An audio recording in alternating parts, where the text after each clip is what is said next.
Hey, podcast listeners. Dana here. Can I let you guys in on a little secret?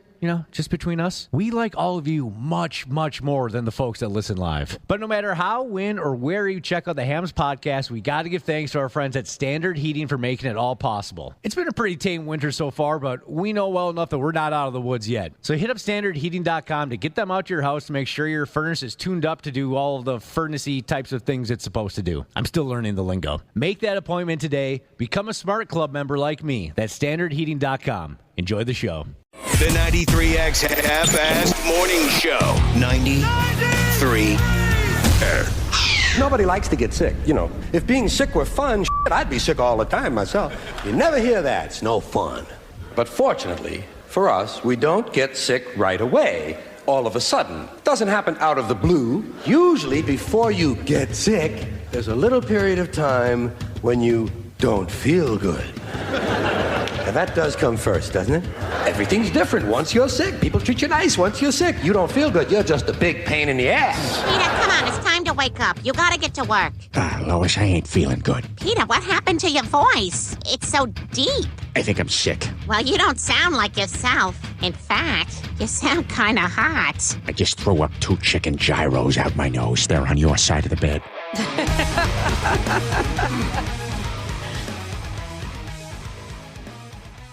A wonderful welcome.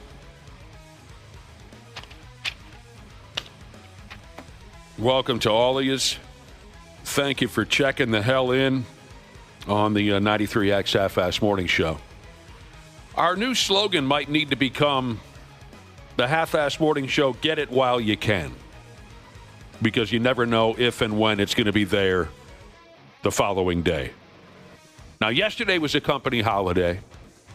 President's Day, and what kind of Americans would we be if we worked on President's Day, right? But we missed last Friday because of poor health. And now today, I walk in, Josh sounds like he's minutes away from calling paramedics to the building. And trust me, after last Thursday, they know how to get here. Oh, Jesus. Josh, you sound terrible. You sound like Peter Griffin in that comedy bit. Well, I'm actually way better. I mean, Friday I had no voice. I've been on steroids all week, so I'm in a bad mood.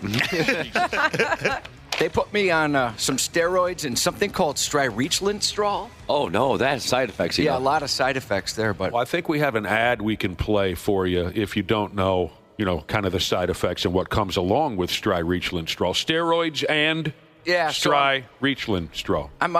I go to the doctor Friday and Sunday.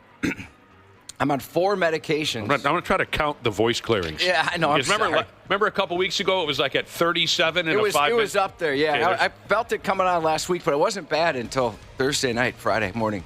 So you're not going to make it, are you? I think, well, we'll see. It actually gets better. Like yesterday, at least, it got better. You got to warm it up. That's all it is. So I go, I'm on 4 medications, go to the doctor twice, and my daughter texted me and said, hey, I think I know what you got. You've got bitchitis. I'm on steroids and 4 medications. Not my fault. I'm doing what I can. We need an in-studio paramedic, I think. We need doctors standing by in this place all the time. I thought you were going to die Thursday, Nick. I was miserable that I wasn't here for you. I mean, you weren't kidding. The paramedics had to come. Yeah, it was something. So, Cubby sounds off, and I'm sorry that your daughter was unsympathetic. Bitchitis, she said. That's great. That pisses me off that anybody. She has no background to diagnose anybody with bitchitis. Yeah, she does hair. She never went to medical school or anything like that. She brushes and cuts people's hair. Right. And she thinks she's special. Stay in your lane. I see Dana in the building when I walk in. He's wearing a mask over his face. But now I got to ask Dana what's going on because Ashley said that Dana wasn't wearing a mask, to try to keep his germs in check, like when COVID came to town. Ashley assumed that Dana's mask was being worn just out of general common courtesy. You liar. It was by request. Because of his face. He's got such a bad complexion that we've said, can you Do something with the beard. The beard wasn't working. Can you wear a hat constantly and pull it over your face? That wasn't working. You're wearing a mask, Dana. Yeah, I had a mask on before the show. You feel awful. I do. What the hell are you doing here? Same thing that Josh is doing. Well, but Josh, you No, don't. I've got bitchitis. You've got something else going on. I'm on Richland straw. Waffle, you're the last one standing. Yep. Ashley's been sick for a week or so. You know, if anybody really feels terrible, just leave. Really, I mean. Okay, no one got up. Maybe I'll leave. I feel great, but I'm out of here. Well, that's not part of the rules. You gotta. Dang it. Now take a look to your left. See that pink slip? That's why you should be leaving. Oh, Jesus. Dang. No, I mean, really, Dana, if you feel terrible, I mean, it's great that you made it in, but, you know, don't be a hero. We'll play it by ear. All right, good. Let us know, because it sucks. The vultures are circling the building. We're doing our best to keep this here radio show on the air, but every few hours somebody goes down. But, you know, everyone goes through it. Thanks for bearing with us. I want to send a word up. Josh was mentioning this a couple minutes ago. He thought I was a goner last Thursday. I want to say hello and thank you to paramedics and doctors everywhere,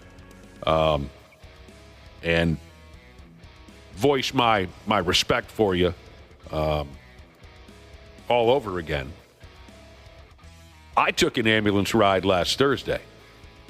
Had to go to, what do they call it, HCMC? Yes. Hennepin County Medical Center? Because of my sickness. And those people are terrific at what they do. We always appreciate them, but when you have a little one-on-one with those folks, it reminds you what a great job that they do. It was a hell of a deal. It's a very long story what the hell happened to me on Thursday. But the bottom line was, doctors thought I was having a stroke. And I was acting strokey. I was. But in the end, it was something else. Thanks to the staff at HCMC. Cubby, they had me whipping around that ICU in a gurney like it was part of a TikTok challenge. You know, somebody that we work with texted me and said on the way out, it was like bumper cars trying to get you out of that front. Like they kept running into stuff because it's such a crappy design up front.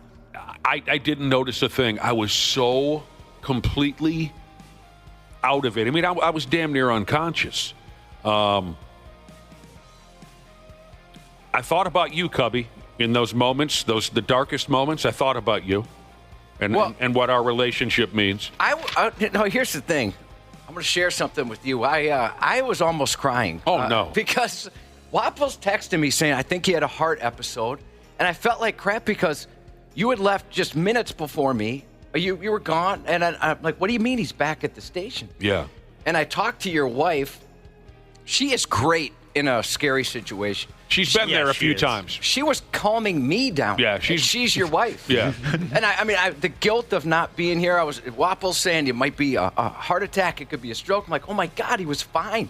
You know, he's totally fine at work. It happened so fast, it was friggin' freaky. I might as well dump it on you, because I'm going to have to tell the story to the bosses and whatnot a little bit later. But yeah, when I walked out of here Thursday, I felt just a little tiny bit dizzy.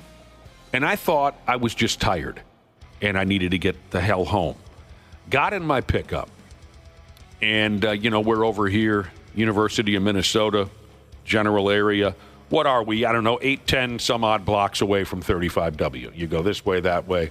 And I get on 35W to get my ass back towards the West Metro, which is the best metro. And that's a 5-minute drive from here to 35W. And halfway there, the world was completely shifting and spinning. I went from slightly dizzy to 10 times worse than a drunk driver. That's how the world was shifting left to right. And I couldn't barely keep my eyes open. And thankfully, I told myself, okay, dumbass, don't get on the freeway. My goal was to bring my ass back to this parking lot, throw this pickup into park, and go from there. And I almost didn't make it. I should have just pulled over. But what I was thinking was, for Christ's sake, if I pull over, the cops are going to come up on me and think I'm on drugs and think I'm drinking. They'll have to tow my vehicle. I should have just pulled over because I could have crashed into somebody. That's how effing off my rocker I was. But I didn't.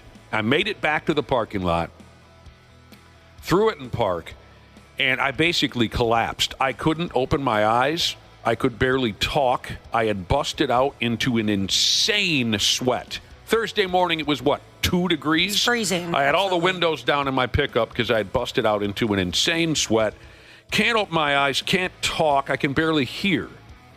And all I'm thinking is, I got to get inside the building and just find a chair. I can't sit out there in 2 degrees. Called Ashley. She was already on her way home. I don't know what you remember about that phone call, Ashley. It was very casual, Nick. Okay. I don't really remember much about it, except as soon as I found out you were no longer in the building and able to come out and help me, I think I just said, okay, bye. It was way too casual. Like, I'm kind of mad because you acted like maybe I missed something funny that happened when we were leaving work.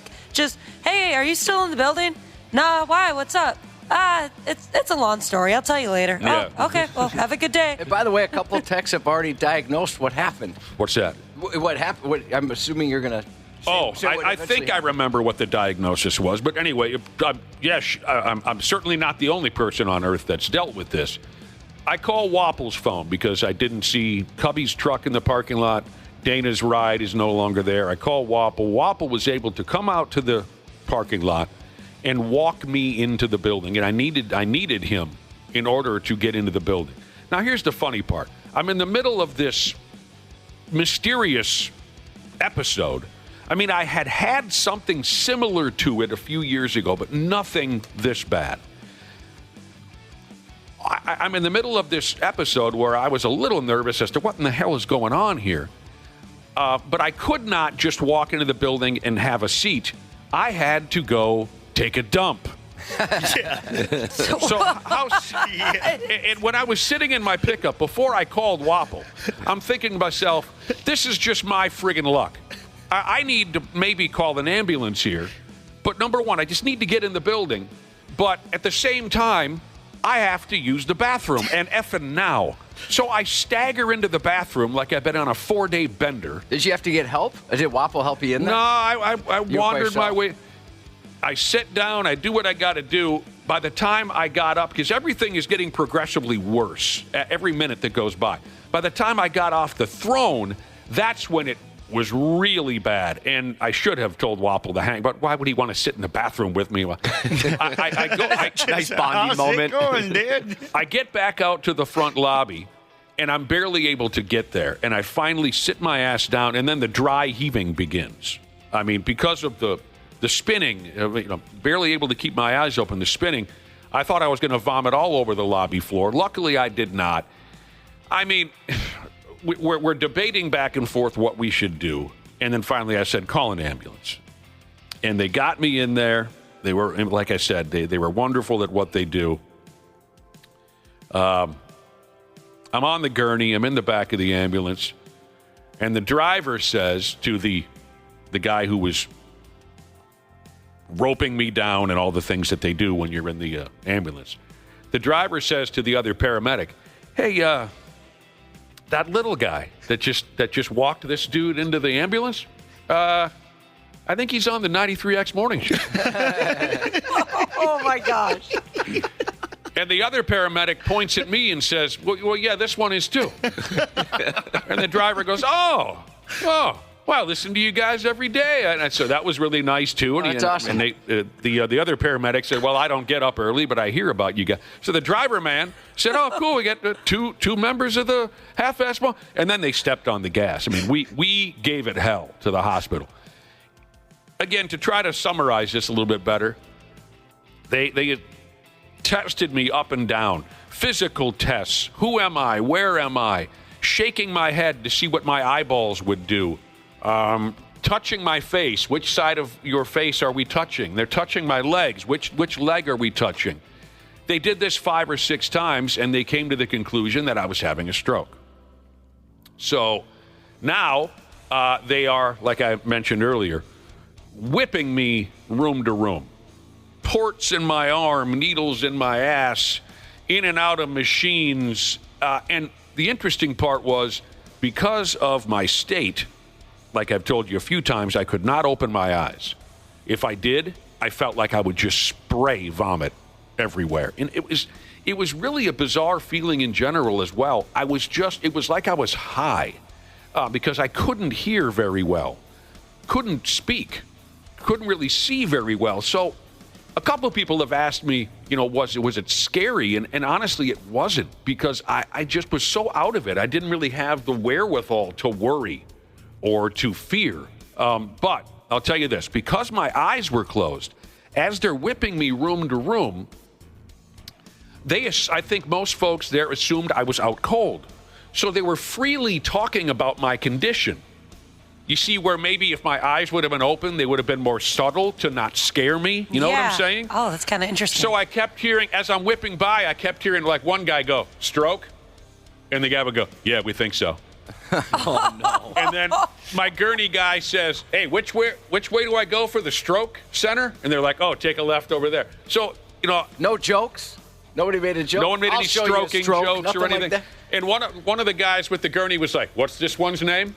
And the other guy's like, Nick. Oh, okay, if he wakes up, I'll call him Nick. They all thought I was out cold. They're saying stroke over and over again, and I'm not complaining. It was just interesting how I think they were only doing that because they assumed I was unconscious because my eyes were closed. After whipping in and out of a brain scan and all of this and that, they found out it was some type of nerve in my inner ear that was wildly inflamed with some disease from South Africa or something. I have no idea. I'm exaggerating. I had some nerve issue, inflamed, infected nerve in my ear. And again, after a few more tests of who I am and where I am and shaking my head and checking my eyes, they gave me some dope, told me to sleep for a few hours, which I did there at the hospital, and then they sent my ass home. Things have been a little iffy since.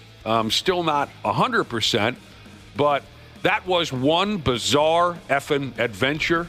That is so weird that you get an infection in your ear and it could do all of those types of things. Mm-hmm. You never think.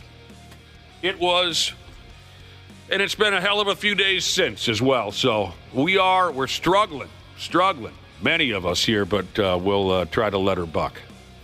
That's quite dramatic. It was. And like I said, the only information I was getting, it might be a heart attack, might be a stroke. So I thought, the two of us have a pact. We do. And the pact is, don't let one of us die at work. So I'm thinking, I just got to get him across the threshold. I got to drive to work as fast as possible, get him across the street, and then if he does pass, it's not at work. Right. Oh, and your wife, she sent me a couple of provocative photos. For whatever reason, whenever I'm sick or asleep, she photographs me. Yeah. She's a morbid character, and she photographed me. Now, one of the first things I said when I got into the ambulance, Josh, to the paramedics, when I was still able to make a couple of words, was I said, I wish I would have showered and shaved.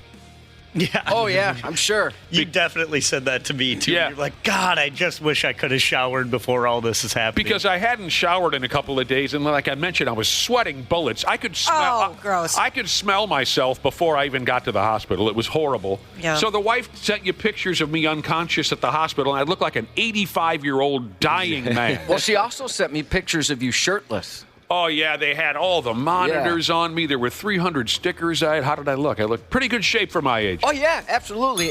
So I haven't done it yet because I wanted your permission. Yeah. Can I put them in my spank bank? Oh, you bastard. Can't I didn't do it out of respect. Website, yes. Spank bank, no. I'm still going to put them in my spank bank. You probably.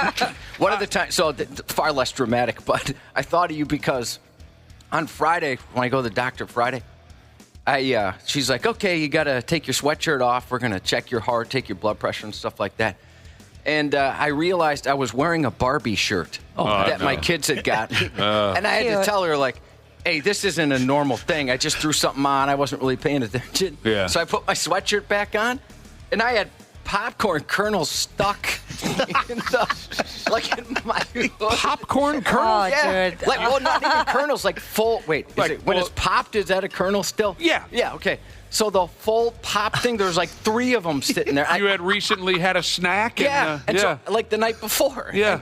So I realized when I was in the bathroom, I looked, I'm like, son of a bitch. And they're thinking, who's this pig? That's embarrassing, dude. He's got bitchitis. Yeah, he's got. Well, they didn't assume you'd have. Well, yeah, they knew I didn't. They're thinking, this guy's what a pig. Last night he has some popcorn. He's still wearing half of it. I'm glad that you turned out. I know you're still struggling, but I'm glad that they know what's wrong with you. Oh yeah, they just gave me some drugs and I was good to go. You're taking dope, and I know. I'm glad that you got to talk to my wife when I was in that situation because she calmed me down. Yeah, she is very. She's been in those situations a few times, but she even admitted that it was kind of scary for her because she walked into the hospital and the first thing they said to her was, "Well, we've done some tests and we believe it's possible that your husband is having a stroke." And then she just saw me go whipping by in the gurney, and she had to wait about an hour before she knew exactly what was going on. It was effed up, man. It was just, but it could have been way worse. And again, those folks, they whoop ass. HCMC, the paramedics who stopped by and met their 2 favorite radio personalities, me and Walker, they were terrific. And still, can't say enough. Yeah, it was kind of funny because when they were putting Nick on the stretcher and everything, the same paramedic was like looking around. He's like, I think this is where the half-ass morning show is. Yeah. And then I just kind of look at Nick and I'm like, can we get on Nick right now? We ought to send them. Let's send them a 3 days grace CD. Yeah. We probably got like their debut or something like that. I mean, again, with the level of sweating and the fact that I hadn't showered, the clothes that I had on my upper body, when I went into the hospital, when we got home, I threw them away. Oh, is that bad? Dude. Not even going to try to wash them. Gross. It was so bad. Was one of the paramedics jacked and gorgeous? No. They were classically handsome. Were they? Okay. Yeah, classically handsome. The last time I had a major seizure was right here on campus. It was at a bagel shop, and I woke up on the floor, and there's this muscular dude. It was kind of like the David Beckham Burger King commercial. Right. Once people stare at him, like the world goes away and there's a bright light behind him. It was the same thing. This guy was gorgeous. And he's like, hey, can I help you? And I'm thinking, hell yeah, you can help me. You can do anything you want. Yeah, it doesn't matter. First, you got to frisk me. Frisk me and then help me. Help me by allowing me to live out the rest of my life in your arms. But I'll tell you what, I'm glad you started by thanking them because, man, when you need it, they are like a sight for sore eyes. Yeah. It's an incredible feeling when they're there. Faster than hell, man. Yeah. When we got into that ICU, it was quick. And I don't know, I guess maybe the weirdest experience of it all. Has anyone ever had I'm sure plenty of our listeners have, when they give you a brain scan, they shoot you. They give you a needle full of something, and it kind of warms you. Yeah. Yep. So like Ooh, boy, I got warm. Did you? Yeah. Yeah. So it's like kind of shows where it goes through your veins. It illuminates your veins. Yeah. That was really interesting. Again, it was just all so fast and strange that I have to admit that a couple times when we were just top speed whipping from room to room while I'm laying in that gurney, a couple times I smiled. Because it was kind of fun. The whole experience was so bizarre. Yeah, and I've never had anything like that. And like I said, it was like I was 10 times higher than I've ever been in my life. The only time I was ever in an ambulance was like a block party. You know, where the fire department stops by and they bring an ambulance and they kind of tour you and show you, hey, this is what this does. Never been. No. Oh, God. I've had ambulances show up twice just to kind of, after seizures, just to say, hey, are you good? Do you need to go to the hospital? And I never had. It was something where I could just have somebody drive me later. I didn't require a ride. I've been in a few. Anyone else? Ambulance ride? Yeah, I've been in an ambulance, yep. How'd you like it, Ashley? I liked it. I thought cool. It is. It's different. It's a very expensive Uber. Well, it is expensive. Yeah, you try not to think about the money while it's happening. The scariest I ever had was when I had a heart issue at a rock concert of all places. I have a heart condition, have since I was 20. Sometimes it skips beats. Sometimes it accelerates. Here's Cute Butt Sheezes. Well, we should meet sometime. Cute Butt Sheezes. You like butts. You're a butt man. Just texting in saying, wait, did I miss something? Why were you in the ICU? Okay, we'll start over again. You have to listen to the podcast, Cute Butt Cheeses, but thank you for asking. That's very nice. I don't know how many years ago this was, 20 or so. I was on stage at The Rock in Maplewood. The Rock, is that still a thing? No. Now it's Dog House or Dog House? Yep, Dog House. I was on stage introducing, I think it was Skid Row. Nice. And my heart took off. It did that accelerated. I had a problem for many years where it would just race, and you can't even you can't even keep up with it. Ended up in an ambulance that night. And that was the night where they attempted to stop my heart and start it up again. And as a 30-year-old guy or whatever I was at the time, I'd never heard of that before. And that was the suggestion from one of the paramedics. Now, we hadn't left the Rock in Maplewood property yet. We're just sitting there, and they're trying to treat me on scene. And the paramedic says, all right, what we're going to do is we're going to give you this shot, and it's designed to stop your heart and start it up again. And I said, you're kidding? You serious? And he said, yeah. And I said, well, give me the percentages on that sumbitch. And he said, well, yeah, it's 99.99999, you know. But it was freaky to hear that was the plan. So they stabbed me with that needle, they hit the plunger, and nothing changed.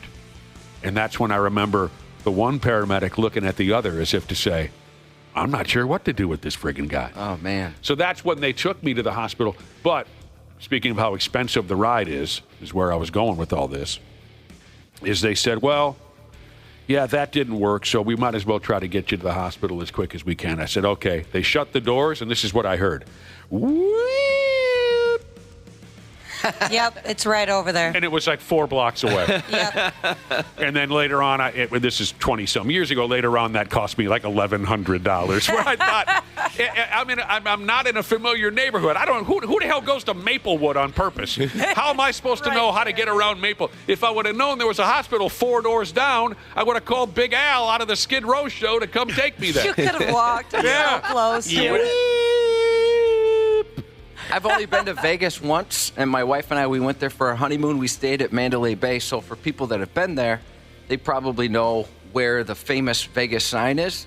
And so we took a cab. The guy's like, I'll take you over there. And it was the exact same thing. Oh. We could see the back of it from the hotel, and I had no idea that was it. Oh, my God. 30-foot cab ride. And it was, what, $67 to get you? Something like that. It wasn't cheap. By the way, I wanted to give a shout-out to Traveling IT Jesus. He was on that plane that crashed in Toronto yesterday. Damn. Yeah, and he said it was quite the experience, as you can imagine. Luckily, can we get that sumbitch on the telephone? Yeah, I was going to text him and ask him, if you're listening, we'd love to talk to you, and if you don't mind sharing your experience. Is that okay if he talks to the media? I mean, let's make sure. There's plenty of other people have. But yeah, if you're cool with it, if you're, I don't know, whoever you have to run it by, we'd love to talk to you.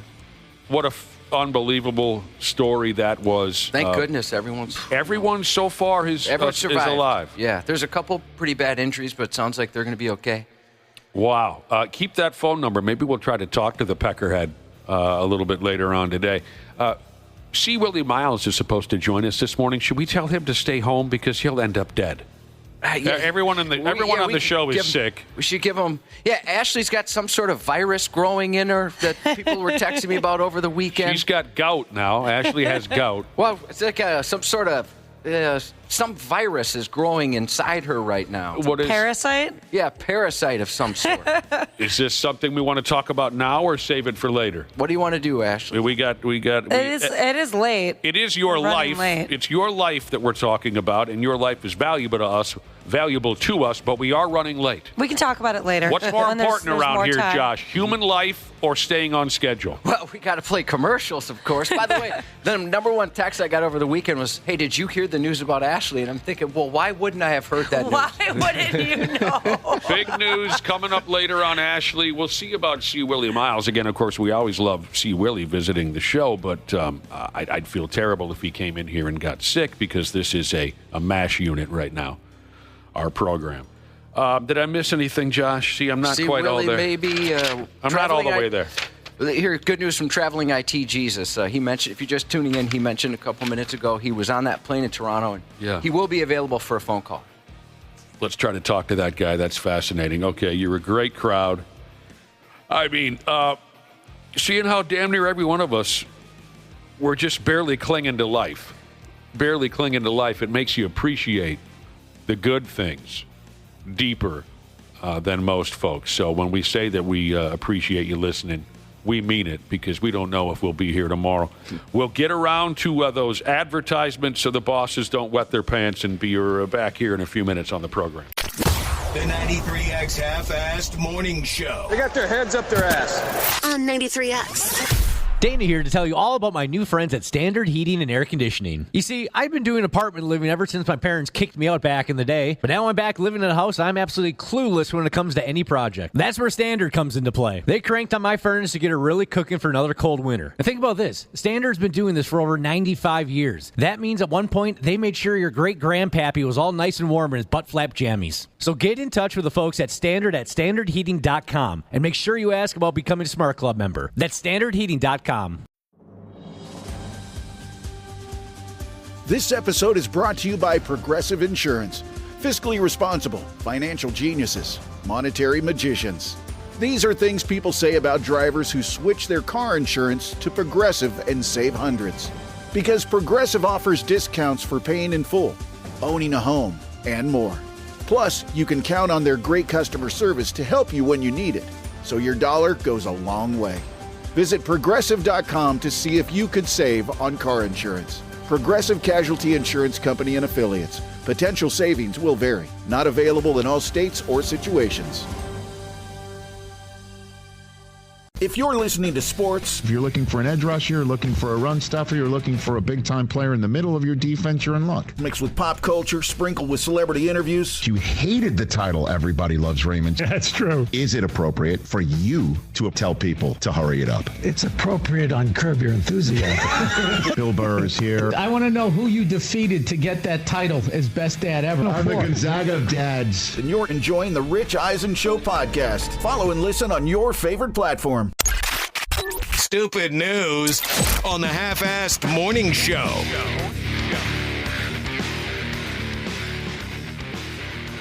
All right. Our first stupid news report in a few days. I have high hopes we can make it work. You friggin' breeders might enjoy this. I heard that once in person, referring to people who reproduce children. Breeders. You know Donnie over there? Yeah, I know him. Yeah, friggin' breeder. Parents might enjoy this, especially if you have young kids, just little pot lickers. Young siblings aren't always nice to each other. I know my brother and I nearly fought to the death a few times. As far as the nasty things that little brothers and sisters might do to each other, this here story I'm about to tell you seems like minor league stuff to me, but I'll let the rest of you decide that. From what I understand, this story comes from a parenting website where folks can hang out and ask each other advice. Boy, that sounds exciting. Probably comes in handy, but yeah, not exactly thrilling material. Yeah, what are you doing over there? I'm on parentingadvice.com. You know, little Mikey has gas. Let's see what the rest of the parents... I bet that can be a very hostile environment, too. Oh, they tear each other limb from limb. Yeah. Ashley, they do. They tear each other limb from limb. They insult each other. That's not parenting. Take your kids away. I'll call Child Protective Services. Yeah, so anyway, a parenting website. So here's the deal.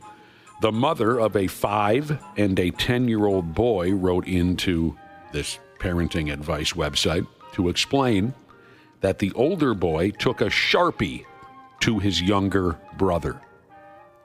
She said the 10-year-old wrote something, quote, nasty on his little brother's forehead. Now, no need to brace yourself. This woman's idea of nasty is very different than ours. Very different. The story says, though, by damn, while the two boys were on their bus ride to school, the 10-year-old boy took a Sharpie and wrote dumb donut on his little brother's forehead. Got him. Dumb donut. Now, I think these people are Australian or something ridiculous like that, so they have no sense of humor. That's adorable. That seems like such a little kid thing to write, doesn't Yeah. it? Dumb donut. Oh, Christ almighty. When I was 10, I got to come up with something way better than that. Absolutely. You kidding me? We knew everything. We knew all the words at 10. I stand corrected. Oh. At any rate. Older brother writes dumb donut on his little brother's forehead. And I guess the 5-year-old kid wore that around all damn day at school. Mom says the worst part is that apparently none of the adults at the school contacted her or offered to wash it off the face of the little kid. They just ignored it, she said, which is strange. The older kid said teachers didn't see the writing on his little brother's head. But Mom says that's impossible because she noticed it right away. Now, Mom says that she is, quote, completely at a loss about what she can do, which sounds pretty dramatic and ridiculous to me. Oh, my gosh. What do you mean you don't know what to do? You've been a parent for 10 effing years already. But, sorry I blew up. We'll just keep going. Mom says, this is the first time that my oldest son has done anything like this, and I'm not sure how to correct the situation. So she's struggling to find the best punishment to fit the crime. So she asked strangers on Reddit, hoping other parents might offer advice. Is this person serious? One parent said, my gut instinct is to write something on the older boy's forehead so that he would have to go to school with something negative all day like he did to his brother. That'll teach him it's wrong. Yeah. So now we're going to humiliate the other kid? Another parent said, what'd they say? Talk to him about being respectful to other people's bodies, but don't disrespect his. This just seems so strange to me. Do parents these days really measure their reactions like this? My folks just would have whooped ass and asked questions later. I don't even know if Is this how parenting works now, where you measure your reaction for 4 days and you contact the internet? I don't think my parents would have even, dished out a punishment. They would have tried to hide their laughter, and then they're like, all right, well, hey, don't write on people, especially with Sharpie. Yeah, maybe you would have been grounded in your bedroom for a day or something. Yeah, like that. Yeah. if that. But I think they'd see the humor in it. Oh, of course they'd see the humor, yeah. And they would immediately think, well, at least she didn't write anything worse. Yeah, it's not the C word. Yeah. Well, I mean, to be fair, he is a dumb donut. He might be a dumb donut. This mom is a piece of work. She went on and on about this, and she mentioned, I don't know, she mentioned the emotional toll this has taken on her. Oh, wow. Yeah, I think this is more about mom than it is the kids. Good Lord. Lady. What is this gal going to do when her kids really start to F off? You know what I mean? Getting fights, going to beer parties, getting bad grades, knocking somebody up. This gal's going to combust. Yep. Oh, my gosh. And the real question is, why didn't any of the teachers help that little 5-year-old kid out? Yeah. Because it was hilarious. He looked like the dude who passed out first at a college keg party. Yeah, that part doesn't make sense to me. Not a single teacher thought, hey, buddy, what do you got in your face there? You want some help? Yeah, they had to have noticed it. What the heck? I've only done something like that once, and I still feel terrible about it today. And it was stupid. We were, a friend was having a party, and everyone's pretty drunk, and my girlfriend at the time didn't understand. She kept saying that Hawaii was part of the continental U.S., right? And we're saying, no. It's all the states that are connected. Right. And she kept arguing that was a part of it, and we were all kind of laughing at her, and she was, adamant. No, I'm right. You guys are all stupid. So I wrote on her forehead, ask me what continental means. After she passed out. Ask me what continental means. That's brilliant. Well, I thought, you dumb donut. And I always thought, it's kind of funny. She'll think it's funny. I made sure it wasn't like a permanent marker or anything like that. And I'll tell you what, I was in the doghouse for about a week.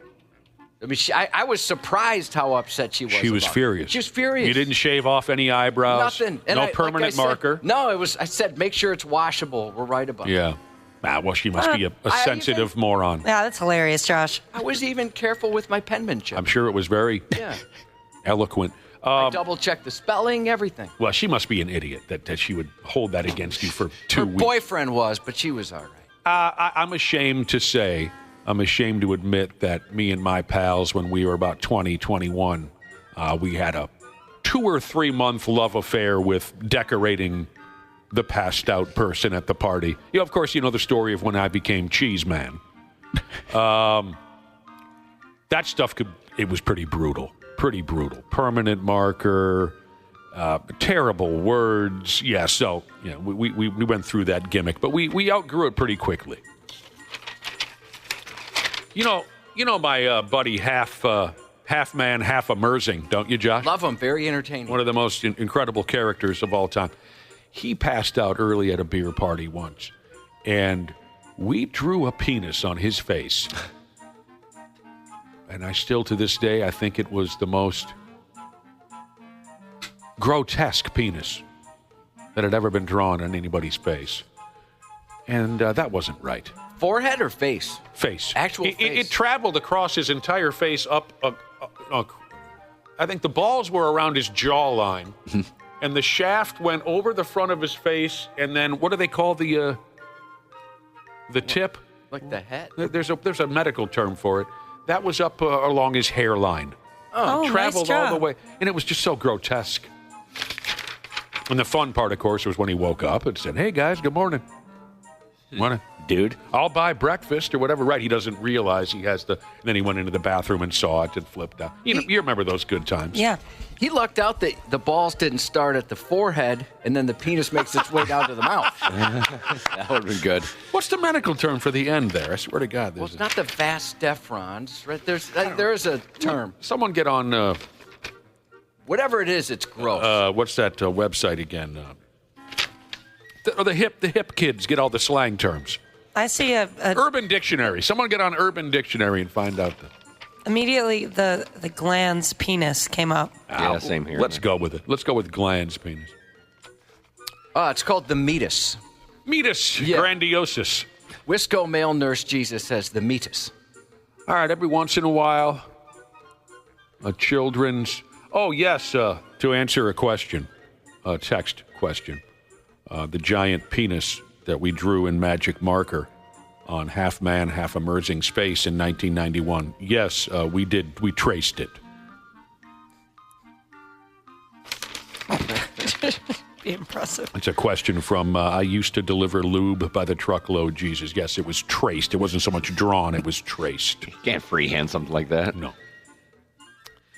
Back to children now. Every once in a while, a children's toy hits the shelves, and it ain't quite right for kids for one reason or another. According to grown folks. Now, personally, when I saw this picture, no tiny little kid is going to notice anything strange about this one. But according to grown folks, there's a stuffed animal being sold at that grocery store joint. They call it Aldi. Are you familiar with Certainly. And this is, I don't think this is being sold here in the States. I think it's somewheres overseas, someplace miserable, far away from here. An Aldi shopper posted a picture, and everybody wet themselves. It's a little plush dog character, but unfortunately, the little happy dog looks like he has a raging hard-on. This is up on 93x.com. Yeah, the little dog character is hiding a bone in a pouch below its stomach, so it looks like he's just grown a massive erection and wants someone to take care of it for him. He's just got a bone in his little pocket. Yeah, right. That's all. It's backwards. It is backwards. What is backwards? The bone? Yeah, if it was going to be a penis, it would be backwards. Yeah, right. Because the balls are up top. Right. I didn't even notice. And his facial expression sort of tells you he's looking for relief. He's very wide-eyed and appears to be in anticipation of something. Yeah, he kind of looks like, you know what this is. Right. And you know what to do with it. And you know exactly what to do with it. So the original parent who posted this on, I don't know, Austrian social media or wherever the hell this came from. Reddit. But where did they find the dog? Wasn't it thousands of miles from here? You know what I'm talking about? Yeah, I think it was Australia. Okay. The original parent thought that maybe the designer of the puppy boner doll might have put it together just to see if anyone would notice, and sure, that's a likely theory. Now, also recently, Kmart had folks talking when they started selling a $9 vibrating back massager. Now, it says here, the vibrator, quote, resembles something much racier than its intended purpose. Now, I've seen the pictures. If they're trying to say that the Kmart vibrator looks like a penis, then they've never seen a penis. From what I've seen in my life, penises don't normally have a wildly dramatic bend on the end like a friggin' shepherd's hook, unless that penis has been in a high-speed car wreck or something. So I don't get what they're up in arms about this really either. It's this massive vibrator with a hook on the end. I don't know what they're getting at. Like, what's offensive about looking at that in a store? Can anyone tell me? No, I can't. So, of what I know to be an average penis, that doesn't look like a penis. By the way, Josh, your voice is starting to sound much more normal as we go. Yeah, it kind of gets better as the morning goes on. Cubby's very sick. No, I don't think I'm contagious. Well, but you have a cold or whatever. Yeah, I'm sorry. I completely, my voice was gone Friday. It's been getting better and better. I didn't mean to make it sound like you're ground zero or anything like that. And earlier... Or what do they call it? Patient zero. Is that what they call it? Patient zero, yeah, correct. Right. Earlier, I was on steroids to try and get things going, right, get my voice back. And I jokingly yelled as if I was going through roid rage. Yeah. I regret that. That hurt? Oh, I bet that killed. My throat feels like it's on fire. You shouldn't have done that. Yeah, that was stupid. Dana's very sick. Dana, how you excited. doing? I'm hanging in there. Well, again, if you feel like it, you can just go back to bed. Earlier, you said something, Dana, where you sounded just like Chris Griffin. Oh, really? From Family Guy. I don't know if that's a good thing or a bad thing. Bad. Yeah. Very bad. I thought so, but I was just trying to be optimistic. You sound all right, I guess. And now someone said Chris Griffin. Now I got to mention the funniest line that I've ever watched on the television show. What the hell's the name of the show? Family Guy. Family Guy. And now I'm losing the celebrity's name. Oh, God. Maybe I shouldn't tell the story now because I think this lady died in a car wreck. What was the name of that blonde actress that died in a car wreck recently? Oh, my gosh. Yeah, you know who I'm talking about. Yeah. I'm not going to tell the joke anyway now that I remember that she died in a car wreck. Anne Heche. Anne Heche. Yeah. I'm not going to tell the joke because she's dead. Sorry. The Nude cruise. What? Did that sound insincere? No, it was very Okay, sincere. good. Just that journey to get there and then not telling the joke is funny. I had a good time, too. The Nude cruise is all set sail. How do I say this, Josh? The Nude cruise has set sail. You missed it. We all missed it. Darn. They call it the Nude cruise or the Big Nude boat. It's an 11-day cruise on one of those big fat-ass luxury liners. They leave out of Miami, Florida. They go here, they go there. 2,300 naked people on the boat. Most of them, I would imagine, very strange people. Very strange. A travel company by the name of Bare Necessities is behind the gimmick. Clever name. They say over there at Bare Necessities Travel, or whatever they do, for over 3 decades, we've been working to break down the barriers against social nudity. They all walk that path, don't they, Josh? They do. The yes. nude people. They all disguise it as this service. What's the grand term there? They disguise it as some kind of they're just, social movement or something. It's very more grandiose than what it is. They just want to see boobs and buttholes. That's exactly it. No. You understand? We are so evolved. Right. Breaking down barriers. They say they want to make clothing optional vacationing a viable and acceptable option for all. And that's just wonderful. Now, on the topic of the nude cruise, you should know, before you buy a ticket on the nude cruise in the future, you should know the rules. Just because it's naked doesn't mean it's an all-out, buck-wild fold-off. It's not a swingers cruise, Ashley. I saw you writing some information. This is not a swingers cruise. What, were you texting your fiance already about this? Exactly. So the rules. That's what I'm here for. I'm here to dump the rules on you. So swingers, I'm glad you mentioned that. I was reading an article over the weekend said you wouldn't believe how swingers are. It was about cruises, how they're alerting others that they're interested, and it was pineapples. Again with the friggin' pineapple. Yeah, we've talked about that. Yeah, isn't that like the oldest? That and like flamingos, you hear about Yeah, that? it's time for a new gimmick. That's what I thought, but every once in a while, I'll meet somebody, Josh, that has no idea.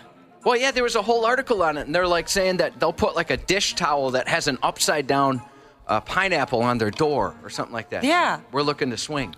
Yeah, That's a classic move. I made the mistake one time of wearing a pineapple shirt that looked like Pineapple Pete's Nick from wrestling. I remember Pineapple Pete from AEW. Yeah, I wore that to Rockfest, and my friends were like, "Whoa, Wapple, we didn't know you were into swinging." Wapple's and I'm like, looking to bone. "Oh man, took it off so fast." Yeah, especially at a festival like that. Yeah. I bet there's a few swingers there. When you were swinging, you mean? You took that shirt off so fast? Yeah, they just ripped the buttons right off. Here are the rules of the nude cruise. There's no sex in public allowed.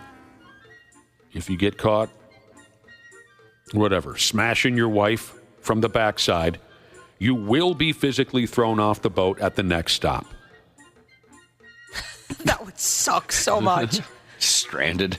Of course, you can get naked on this pig, but only when the ship staff tells you it's okay. Like, say, when the ship is pulling into port, you got to put your clothes back on. They don't want folks on land to see your 68-year-old stupid dong swinging around. Another rule, don't be flashing other ships as they go by, you know? Oh, come on. They definitely, that's like the reason they want to do it. You Yeah, cannot, that's fun. It is against the rules to flash other ships as they go by. The Make-A-Wish cruise does not want to see your hood piercing, okay?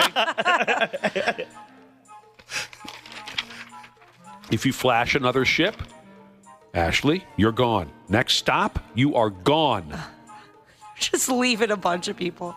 I have a feeling they're going to have to do this quite a bit. There's 50 people stranded on the Bahamas. Yeah. The flashing of ships, that's the building blocks to our 4th of July booze cruise every year on the St. Croix. Yeah, it used to be.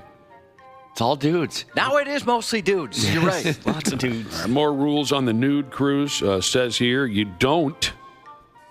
This is terrible. I don't know why you don't need to wear clothes in the self-serve buffet area. Oh, no. That's the one place I want people to be clothed. Definitely. I mean, that's what's so odd about this, because there's more dining rules I'm going to tell you about that are fairly strict, but you don't need to be clothed when you hit the buffet. I mean, you got crotch crickets hopping into the potato salad and whatnot. Just early morning. Yeah, that's not a breakfast sausage. But they say clothes are needed in the dining areas. They're trying to cut down on naked. Well, you know how that works. It's hot. You're on a cruise. You're in the Bahamas. They're trying to cut down on sweaty genitals, leaving smear marks on the dining room chairs and whatnot. Yeah. Sure. So put a towel under your ass. What'd you do this summer? Well, I went around on the Nude cruise and had to wipe up every single chair. Yeah, that's the chair wipe guy. Yeah. That's a hell of a summer job. Yeah, it is. I think you'd need some sort of vacuum, too, because I'd imagine on these cruises, things are very au naturel. Don't you think? Lots of pubes. Uh-huh. More pubes than you're used to seeing. Oh, gross. Back to the buffet. That's disgusting. You got to get consent to take a picture of anybody. No touching yourself or other people in a sexual manner in a public area. No drugs. All right. Now, some of you might be saying, that all sounds SAWFT soft. Do you have a dirtier cruise that me and the wife can sign up for? Yes, I do. They have another setup called the Spicy Cruise, specifically for those swingers we were talking about a few minutes ago. Says here, 6,000 mostly over-the-hill people ride on the Spicy Cruise. 2,300 jump on the Nude cruise. But once they say there's a little more freedom, 6,000 people sign up. But they've got rules, too. They've only got so many mops on board after all. Much like the other Nude boat, there are places you can be naked and places you cannot. No drugs. People really hate drugs. I guess so. They really. If you get caught with drugs, they'll throw you into the cruise ship jail. That's hilarious that they have their own jail and everybody is in the Nude. That sounds chilly. I've seen a lot of cruise ship commercials lately, and those things, they do look like floating cities. Yeah. They look a lot cooler than I thought they would. It's insane. They have their own jail. I wouldn't want to be naked in jail. There are only two places. There are only two places, is how I meant to say that you can perform sexual acts on folks in your private cabin, or what they call here a designated play area. Oh, I don't like that they call it that. That's gross. Mm-hmm. It's also against the rules to approach the ship's staff and ask them to get involved in whatever sideways blow bang or daisy chain you got going on in your cabin. Oh, that's why they took that job. Yes. You think so? Oh, God, yeah. I'm sure those guys are very successful. If you mess with the staff, you will go to cruise ship jail. Permission is needed to photograph or video anyone hanging around. Says here, photos and video from this cruise cannot be published, printed, or made public on the internet without written approval from the folks in charge. No smoking, no fighting, no bare feet, and BYOSR, which stands for Bring Your Own Spuzz Rag. Yuck. They don't have any there? That's ridiculous.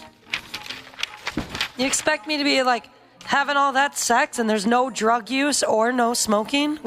What's the point? Hey, listen to this short but fat. She's got an attitude on her this morning. She says, don't tell me where I can be naked and where I can't be naked. I'm not trying to tell you what. You can get naked wherever you want. But they might put you in cruise ship jail, short but fat sheezes. I never thought I'd want to go. Well, this story has nothing to do with that. But after watching all those commercials, I kind of want to go on a cruise now. Me too. My wife wants to go on the Rock the Bells cruise. Quote, a hip-hop experience. She wants to do that with some of her girlfriends. Oh, word? Yeah. That one looks like it gets pretty wild. Well, you know, like I've mentioned 1,000 times, I went on a cruise, Josh, 25 years ago. I thought it was kind of boring. I thought it was kind of, claustrophobic is a dramatic word. But you kind of, Josh, you do a lap around that boat in under a half hour. I think you assume there's so many things to do, right? And if you sign up for 4 days on this damn thing, you're always going to discover something new. No, you walk around for a half hour, you've seen and done everything. And then you're just on this damn boat. And you're on it until they pull into shore. Some of them now look like you might not even be able to walk around the whole thing in 4 days. Yeah, they look that way. But to have a bunch of live hip-hop and R&B acts. That's the music your wife loves. Oh, big time, yeah. That would be kind of fun. Every night there's 4 or 5 concerts. I could see that. The cruise that I was on, it was, eat, drink. They had a casino. They had a dance club, and that was about it. So after one night, you've pretty much done everything. So can you do what you want, or is it all group activities? I think it depends on the cruise. The one we were signed up with, dinner was a group activity. Other than that, you can go wherever you want. That's the move. That's the cruise I want to go on. I don't want it to be planned every day. So on this Nude cruise, Fun Size Sheeza said, wait, no bare feet? That's where they draw the line? You can rest your boobs on the cut fruit at the buffet, but you need to make sure you got your Crocs on at all times? Well, tell her that was a joke. Oh, it was? Yeah. I thought it was like a serious... I was rolling through that scene from Caddyshack. No fighting, no spitting, no bare feet. I thought it was like a liability thing on the boat. No. Step on some broken glass. I'm sorry I blew up. Who's playing on this hip-hop cruise? So I don't know if they're... Any members of New Edition? I don't know if they've announced... Let's see. The lineup for this. Ralph Tresvant? Yeah, you can't... Right now it's just... You sign up to have them email you when they got the Would she ever go with you on those rockin' cruises where it's all the worn-out bands from the 80s? Yeah. Yeah, she would go there? It's not her style of music, but she likes to travel. She wouldn't mind standing there with you while you Winger. While you watched Enough's Enough? Probably. I'll tell you what, I'd be sitting for Enough's Enough, but I'd stand for Winger. Yeah, you can come get me out of the room when Enough's Enough is done, and then I'll come upstairs. But Fly High Michelle was a terrible song. Quite a few people are saying cruises are where it's at. Look at the time. We got to get out of here. Yeah, I mean, I only did it once. And like I said, I wasn't thrilled with it, but that was a long time ago, and I was young and all that. Maybe it's something you need to try again, and maybe you'd have the time of your friggin' life. Sports on the 93X Half-Assed Morning Show. We did it! We did it! We did it! Get in the money! You jump in the money! Jump in the money! This is surreal. I can't thank anybody but my dad. And thank you for the opportunity. What in God's name was that? From that was that NBA fan who won the 3-point contest over the weekend. during all much panned NBA activities, nobody seemed to like. No, I missed it. I missed all of it. I guess I lied. I saw a little bit of what happened Saturday night. We can talk to Randy Shaver about that in a half hour. Yeah, they had some college kid go head-to-head against Damian Lillard. Is that what we're talking about? Yeah. And he won $100,000. Outstanding. Good for him. I understand that was maybe the highlight of the entire weekend. We got the greatest basketball players in the world all in the same building playing basketball, right? But yet the highlight of the weekend was a high school kid hitting a three-pointer and winning $100,000. I mean, no offense to the kid. We were talking about cruises earlier, Josh. You get on the ship, you go here, you go there, and a lot of them have themes. Your wife is interested in a hip-hop, R&B themed cruise. A few listeners sent us the lineup for this year's Monsters of Rock cruise, hosted by Eddie Trunk and Don Jamieson and Jim Florentine and that whole schmear. You know those folks, right, Josh? Yeah, those guys are great. Tell me how you feel about these acts. Tesla, Extreme Winger. So far, so good. Michael Schenker, Crocus, Stephen Pearson.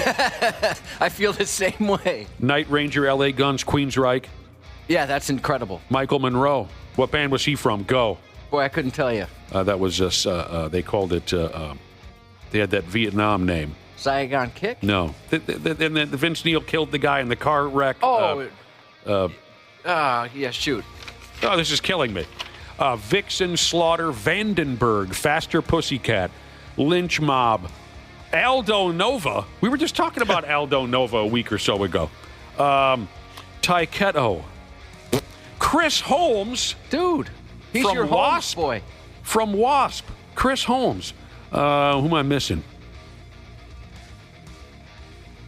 That's about that's all the big rest names. are Ted Poley. Yeah, I like Ted Poley. We were talking about Ted Poley.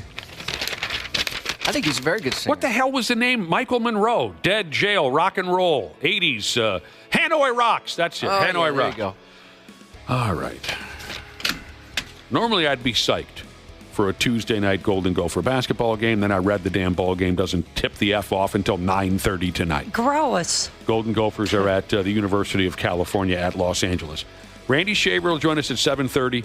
We haven't talked in a couple of days. And just so you know, we have an announcement we'd like to make to our faithful listeners when Randy joins us. It's not concert-related or cruise-related or NBA All-Star Game related. It's a personal thing. But if you're a fan of our program, and we appreciate it so much, if you're a longtime listener, we think you'll want to hear it. Stay tuned. Speaking of wanting to be there, needing to be there, Josh's news is coming up next.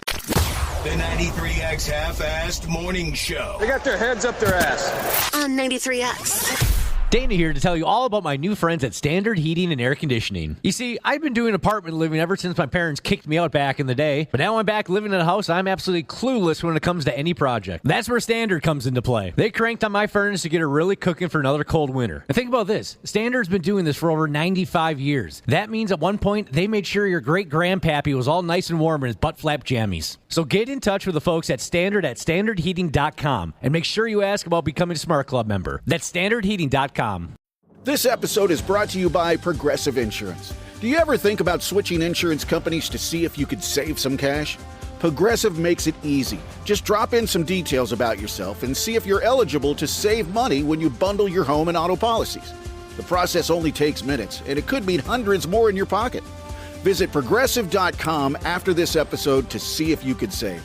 Progressive Casualty Insurance Company and Affiliates. Potential savings will vary. Not available in all states.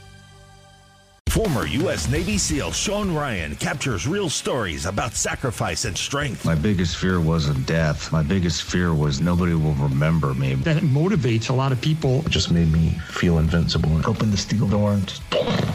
They were all convinced, I think, that they were about to die. This rush of stress comes over me because now it's soul time. All of a sudden, I'm saying, what is really important? Let us reveal the truth of ourselves. That's it. The Sean Ryan Show. Follow and listen on your favorite platform. Half-Assed Morning Show. 93X. Elmstrand, Ruge, Finseth. We were there for 7 children. Nothing could be more honorable. Rest easy, brothers. Their bravery and willingness to put themselves before others is why the word hero is now synonymous with each of their names. 1 year after the tragic shootout that killed a firefighter and 2 police officers, the city of Burnsville is ensuring their sacrifice is never forgotten. They're designating February 18th as Public Safety Memorial Day. Burnsville police officer Paul Elmstrand and Matthew Ruge and firefighter-paramedic Adam Finseth were killed responding to a standoff on this day last year. To honor their memory, Burnsville will display 3 wreaths, 1 for each fallen hero, at City Hall. The city's buildings will glow in blue and red, a solemn tribute to first responders, while the Burnsville flag will fly at half-mast as a sign of respect. They were the best of us, and that's not a cliche. They were absolutely outstanding human beings. This proclamation is more than just a ceremony. It's a powerful reminder of the courage and dedication of those who put their lives on the line to protect others. Nice thing they're doing. Yeah, you know, I saw an interview yesterday with one of the survivors of that nightmare, and they seem like they're doing okay, so good for them.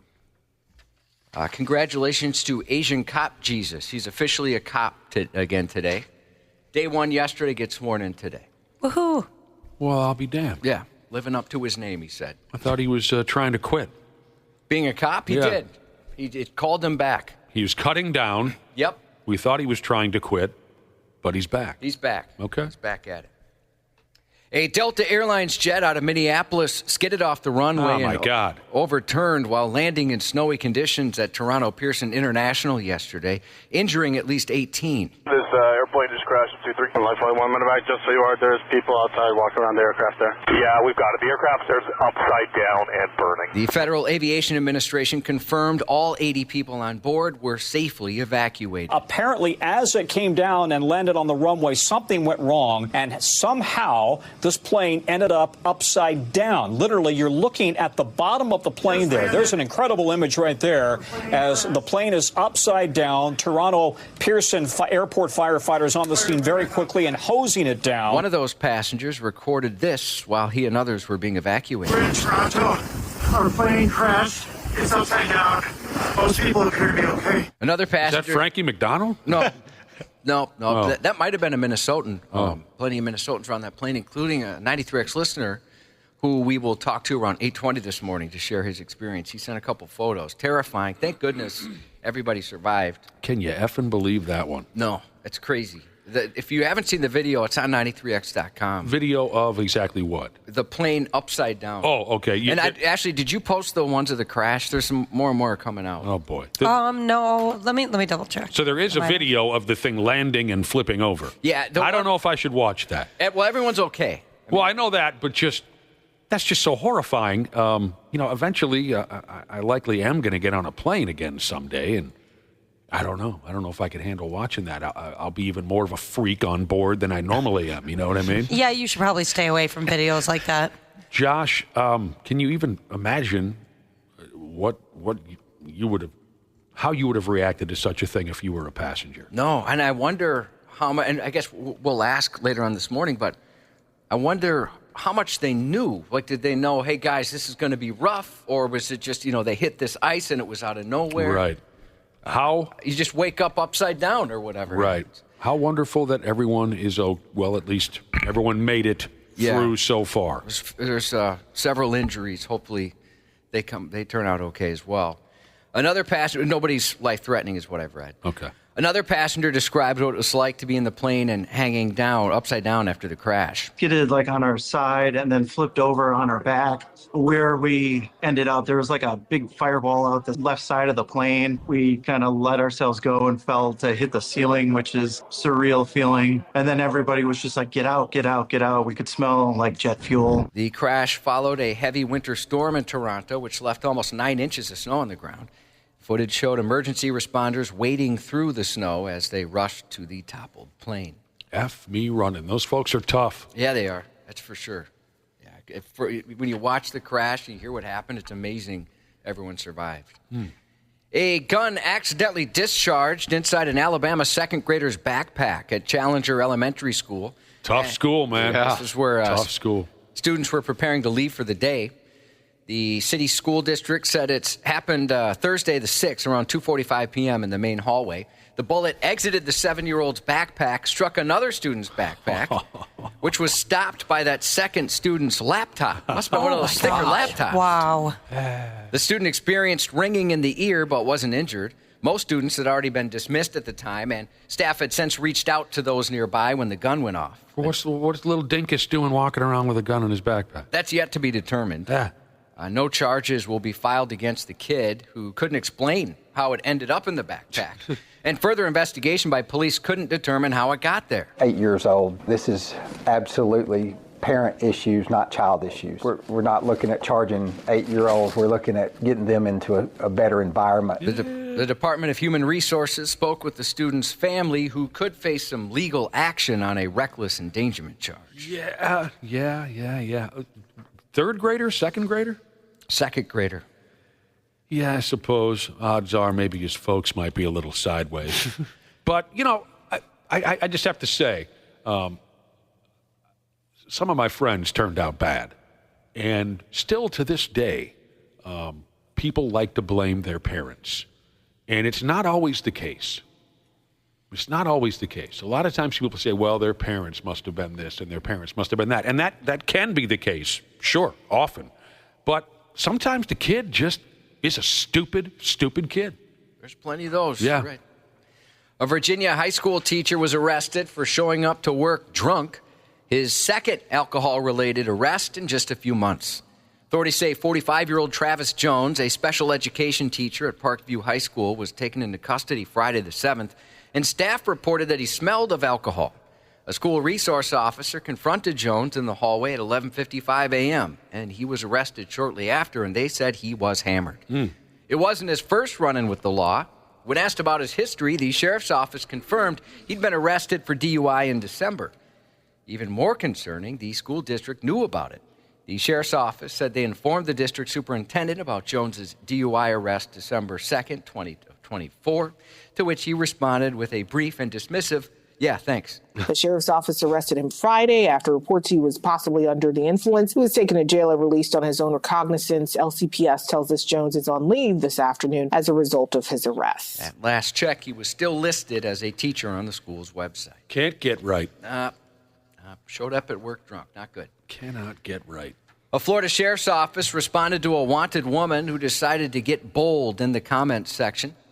27-year-old Quantaria Panky Richardson thought it'd be a good idea to share the sheriff's office Facebook post about her own arrest warrant, adding some sass. Shit.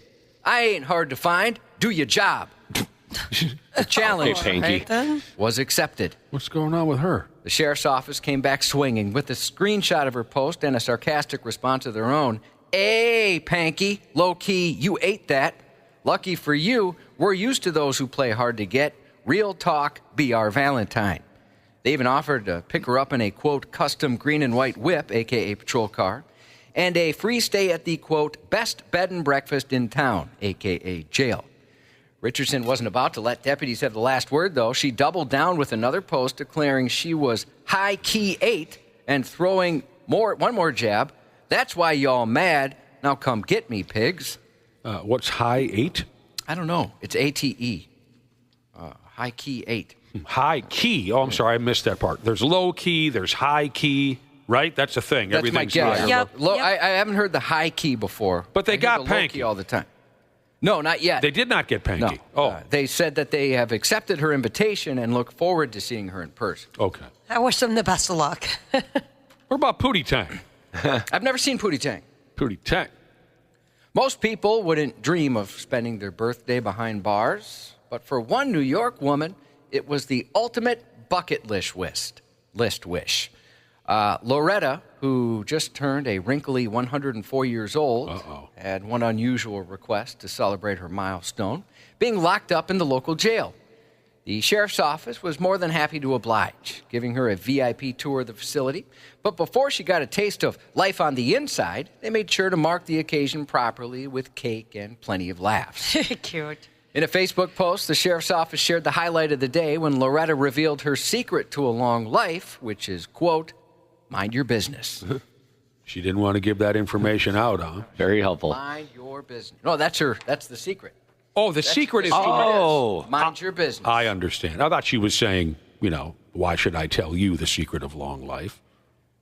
That's your job to figure out. Okay, wonderful. Happy birthday to that young lady. Oh, she won't be able to hear you. She has since passed. I'll be damned. Well, that's what happens. That's wrong. That's wrong. She's alive. My bad. My God. A Florida man with a lengthy rap sheet was busted after assaulting a Family Dollar manager using a box of goldfish crackers as a weapon. Police say 29-year-old Michael Gonzalez, better known as Gizmo, stormed out of the discount store with about $50 worth of cleaning supplies and snacks. When the store's 65-year-old manager confronted him outside, he hurled a package of goldfish crackers at her face, leaving her with a small cut under her lip, and that was his undoing. This is where it gets embarrassing for Gizmo. Cops tracked him down thanks to a fingerprint left on that very same package of crackers. Oh, you idiot. Isn't that right? That's how it works. Wasn't even his first run-in with the law. He was already wanted for a brutal robbery in which he punched, bit, and stabbed a man before making off with his skateboard.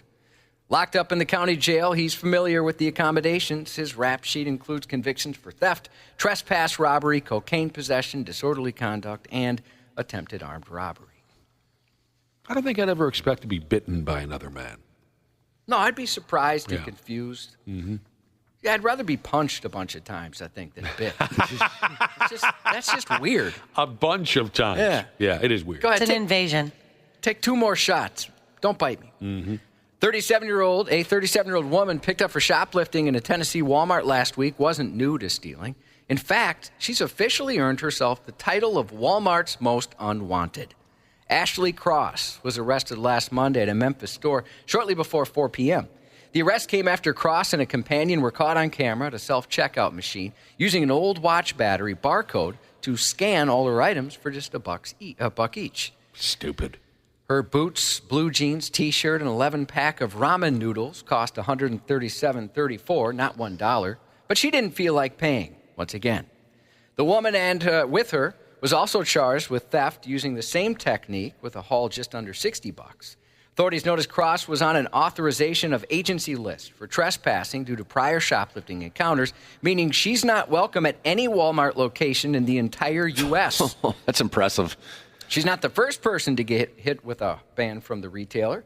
An Arizona man earned earned the same status in 2013 after being accused of threatening workers, while a 63-year-old New Jersey woman was banned for life in 2015 after stealing nearly $80 worth of vitamins. Walmart would not comment on Ashley Cross's ban, but issued this brief statement, quote, "We value our customers and associates and want them to have a pleasant shopping experience. Though rare, there are instances when someone is no longer welcome in our stores." Court records show Cross has been found guilty since 2019 of stealing hundreds of dollars worth of items from Walmart, Nordstrom, Dick's, and CVS. Jeez. She earned it, Cubby. She did. Anyone here ever been banned in the USA? Thankfully, no. Yeah. 86 from a bar. Where were you banned from, Ashley? I was banned from a Cub Foods. What did you do? I stole a bobby pin. Oh, I remember that. Yeah. It was kind of a So they cut to the day. chase. This wasn't a repeat offender type situation. They just cut to the chase and figured this one will probably reoffend. Let's just up and ban her. Yeah. I was with my mom, too. And the only reason I was there. How old were you? I was in high school, but the only reason I was there during the day with my mom is because we were there to pick up a prescription. I had strep throat. Wow. So I wasn't at school. And it was just like, my mom was even irritated because she's like, now I got to deal with this. And she's sick. Like, I can't even really punish her because she's dying over here. Yeah, it was for a whole year. I wasn't allowed to go there without my mom. I'm so sorry, guys. That's got to be miserable for a high schooler not to be able to go to the grocery store. How'd you get past that? Did they have your picture hanging up on the wall somewhere? I think they did in the office. Oh, that's cool. After I got out of high school, I was banned from ever returning to my high school. Got in a fight in the parking lot of our high school. 1 or 2 years out, 1 year out of school, we went back to the football game at the high school, and I got in a friggin' fist fight in the parking lot, and they banned me from ever returning back to the school. And then I got hired by the school to drive the Zamboni at the ice rink, and I had forgotten all about this banning. You know, the city sent me a letter and everything saying, if you come back, they'll consider it trespassing. So I get a job at the rink. And before that first day, I thought, what's going to happen? Because I'd only been out of school for a year. The same principal who was behind this banning was going to be around the rink, of course. And I think it was day one. I'm standing there by the garage door where the Zamboni comes in and out. And here comes that principal. And he looked at me, and I looked at him, and I braced myself, and that was the end of it. He never came over and said a word. I think he just kind of thought, let the bum work here for a while, From lifetime bans to bucket duty, while some Walmart thieves are getting the boot, a Michigan judge is putting sponges in the hands of shoplifters, ordering them to wash cars in a Walmart parking lot when spring arrives. The newly elected district court judge hopes the unusual form of community service discourages people from stealing from Walmart and rewards shoppers who could see higher prices or possibly lose stores if thefts continue. Good for them. Good for them. It don't make no sense that a person would steal from a Walmart store. I don't think everybody who steals is a bad person. Sometimes people are just down on their luck, the judge said. But there's going to be consequences when you break the law. I came up with a wash for Walmart, so everybody who's here in the courtroom today is going to be doing community service, washing cars. So the people that actually go to Walmart and pay for their goods, they are going to get a free car wash from people that think it's a good idea to go there and steal. He began ordering Walmart wash sentences last week for misdemeanor shoplifting. He believes 75 to 100 people will be ordered to wash cars at weekend events beginning next month. The judge said Walmart's on board. They're going to provide the water and supplies, and the car washes will all be free. But shoplifters won't be the only ones up into their elbows and suds. The judge said he'll be there washing cars as well. What the hell That's awesome. What's he doing there?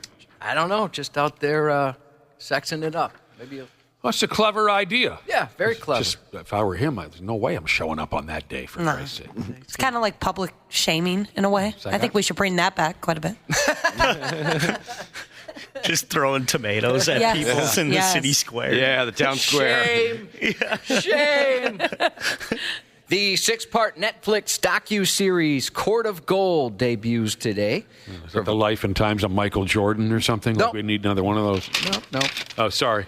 provides an in-depth look at men's basketball teams competing at the 2024 Olympic Games in Paris. Jordan will be in it. Featuring behind-the-scenes access to top medal contenders with teams from the U.S., France, Serbia, and Canada. Finally today, the streaming premiere of Sonic the Hedgehog 3 on Paramount+. Molly Ringwald is 57 today. F me. Dr. Dre turned 60. Matt Dillon, 61. Vanna White, known for her vowel movements, is 68. John Travolta's dancing his way to 71, and Styx singer Dennis DeYoung, 78. We got a new member of the Sisterhood yesterday, and we're pleased to announce just after midnight, Avery was born. Mom and baby, both doing great. Happy belated 18th to Ethan, the music man from the original Toolmaker Jesus. And a happy belated birthday to my buddy Fred at XL Energy, who had a birthday yesterday as well. And that's 93X News. Randy Shaver. He's very hairy and has a great disposition. Like I said, he loves to hug and he loves to give kisses. On the Half-Assed Morning Show. And the gloves are off. Hagel from Tampa Bay, Kachuk from Florida. Did not see this coming. Both sides said they hoped it wouldn't happen tonight. It did. It's helped set the tone. Charlie McAvoy put one on net. Now we're 9 seconds in. We had a fight 2 seconds in. Another one 1 second later. Now in the center of the action, it's Colton Parayko and JT Miller. This is like 1996 when this building opened up with the World Cup. Don't ever compare the 4 food groups tournament to the World Cup of Hockey in 1996. Thank you very much, Ray Ferraro. I think that was Ray Ferraro. I can't be sure. Don't ever compare this tournament to the World Cup of Hockey in 96. But you don't need to hear my problems right from the get-go. Greetings to the ass man, Randy Shaver. How you doing there, old-timer? Good morning. Now, are you still in Florida? Yes, I am. Okay, you sound great. You sound great. And we want to hear... Good days to be in Florida. Have you heard how cold it is? I heard yesterday that it was in the negative numbers. Yeah, they're saying dangerous temperatures outside.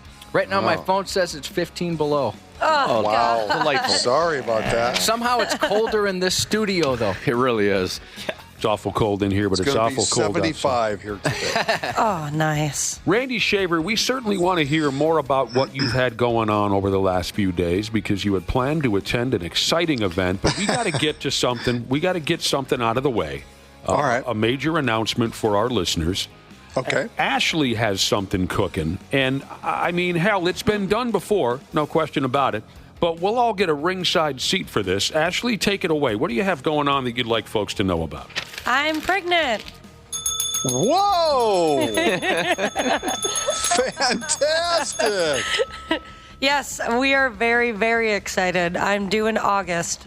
So it's going to be a long, hot summer, but... You know, I'm so glad you're excited because Ashley called me to tell me the news. And did you notice I stayed very quiet waiting for you to say which way you were feeling? Because I was excited thinking, I'm going to have a new niece or nephew here. Yes. I was really pumped, but you told me pretty much right away how excited you guys were. Yeah, absolutely. And I told Josh ahead of the other guys because I wanted somebody to know in case I got really sick. And he didn't just think, oh, gosh, he's really just sick after sick after sick again with the sickness. Right. You do struggle with your health now and again. How far along? I don't know what you want to give away. I'm not used to having this conversation. I've only heard one woman ever tell me she was pregnant, and that was my sister. That was many years ago. So I don't know what kind of conversations do you have from here, Josh? What do I ask? Oh yeah, I think you can ask how far along she is. How far along are you? How are you feeling? Any differences yet? I'm a little over 13 weeks.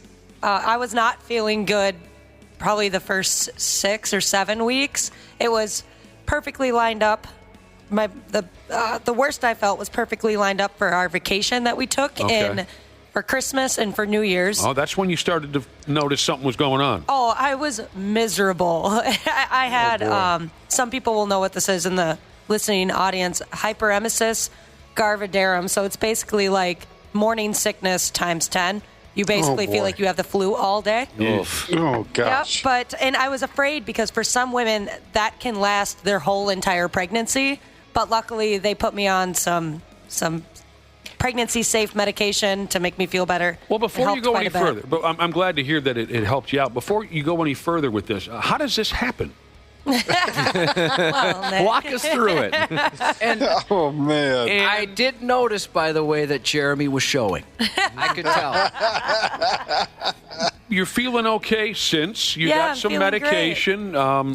And August, you say, is roughly the time period where this is going to be happening? Yep, later August. Have you considered a historic on-air delivery? That would be fun. That'd be a good time. I Is that be a radio that. first? I don't know if that's a radio first. Though. No video, just sound. Not. No video. I bet you'd say some terrible things to us. Oh, my goodness. Oh, that's so true. Waffles, hand on the dump button the entire time. I'm already worried about that. Yesterday, I had to have one of those fancy pap smears. Just the to make fancy sure kind, huh? Everything's going great down there, and I cussed a little bit, and I apologized. And well, it's an uncomfortable experience, is it not? It really is. I've never heard a good thing about it. No. But the nurse was so nice. She said, every once in a while, I like getting one of those F-bombs here or there. Well, I'm glad I could make your day with my displeasure. Only in America, Jesus is so happy to know that we've got a new sober cab now that you're pregnant. Oh, yeah. My fiance is liking that quite a bit. I bet. Not even a discussion. Can the 5-6 of us play a role in naming the baby? Oh, there you go. No. I've always loved the name. Damn. I've always loved the name Rod. What do you think about Rod? Rod. I'm going to have to go with no on What? that one. What? When do we You call find him out? Rod? When do we find out if it's a niece or a nephew? That's what I was going to. If you guys want, do you guys want to know? I know. Oh, Yeah. Oh, that's yes. up to you. Of course. Do you guys want to take any guesses before I tell you? No. I think you're going to have a boy. I think it's a girl. I think girl. I'm gonna say a girl. It's a boy. Oh no! I like Randy's laughter there. Well, what's the problem? What if she would have said girl? How would you have reacted, Randy? I think that just judging from my 2 grandkids right now, that my daughter-in-law and her daughter get along super well. Yeah. There's just something about that first child being the same sex as the mom, just kind of there's just that bonding. Yep. So, not that my grandson is any less, but it's just, I just noticed that because I don't have any daughters in my family. Obviously, I got 2 boys. So, but I'm sure it'll be great. You already know it's going to be a boy. Are you going to call yourself a boy mom? I hear that term. Yes. You're a boy mom. No, you have to have a couple of boys to be considered a boy mom. Oh, is that right? Yeah, I think boy moms that have, or the actual boy moms that have, 3-4 boys, they get mad at women who only have 1 boy and call themselves boy moms. You're a boy mom poser. Yeah. Mrs. Jeweler, she just wants to know if you're just trying to get out of going to the state fair. I'm so glad you brought that up because when I told our boss, Derek, about this, that was one of the first things he noticed was, right before the state fair, huh? But you guys know I love the state fair. And chances are I'm not going to be able to walk around it very much. We'll told us one of those carts. You told us before you tried to conceive at the state fair in the bathroom. Yeah, so I'll miss out on that. That's a bummer. But maybe I was trying to talk my fiance into parking in the lot and him going in and bringing me food out. Sure. I know you like that fried cheese on a stick. Yes, and I'm not going to be able to survive without that. Ashley, a couple of listeners are wondering if you're comfortable now transitioning from hottie to MILF. Oh. Yeah, definitely. Let's do it. You're okay being a MILF? Oh, that's so weird. If you don't like the name Rod, what do you think about Donnie? Donnie. No, you can't do Donnie. Why can't you do Donnie? Too many Donnies. It would get confusing. I've heard some bad things about some guys named Donnie. There's good and bad when I tell stories about Donnie. There is good and bad, like anybody. Now, this is, okay, so if you're just tuning in, Ashley has just announced that she is with child, and it's going to be a boy, and it's due in August. And we're all very happy for you. We've mentioned this before. We like the guy that you're with. If I'm thinking of the right guy, is it the guy that I'm thinking of? Yep, that's him. Now, Josh has entertained us a few times with stories of being on the scene when the kid comes spilling out into the world. some of the things that he's witnessed. Randy Shaver, I don't remember. Were you on the scene with the catcher's mitt and the whole works? I was not. My wife had a C-section both times. Okay. So I was off to the side, and thankfully so. So, yeah, I wasn't there playing Johnny Bench. No. I don't know. I know nothing of this process, but is that a conversation you've already had with your fiance, whether or not he's going to be in the front row for this? Yeah, and he plans on it.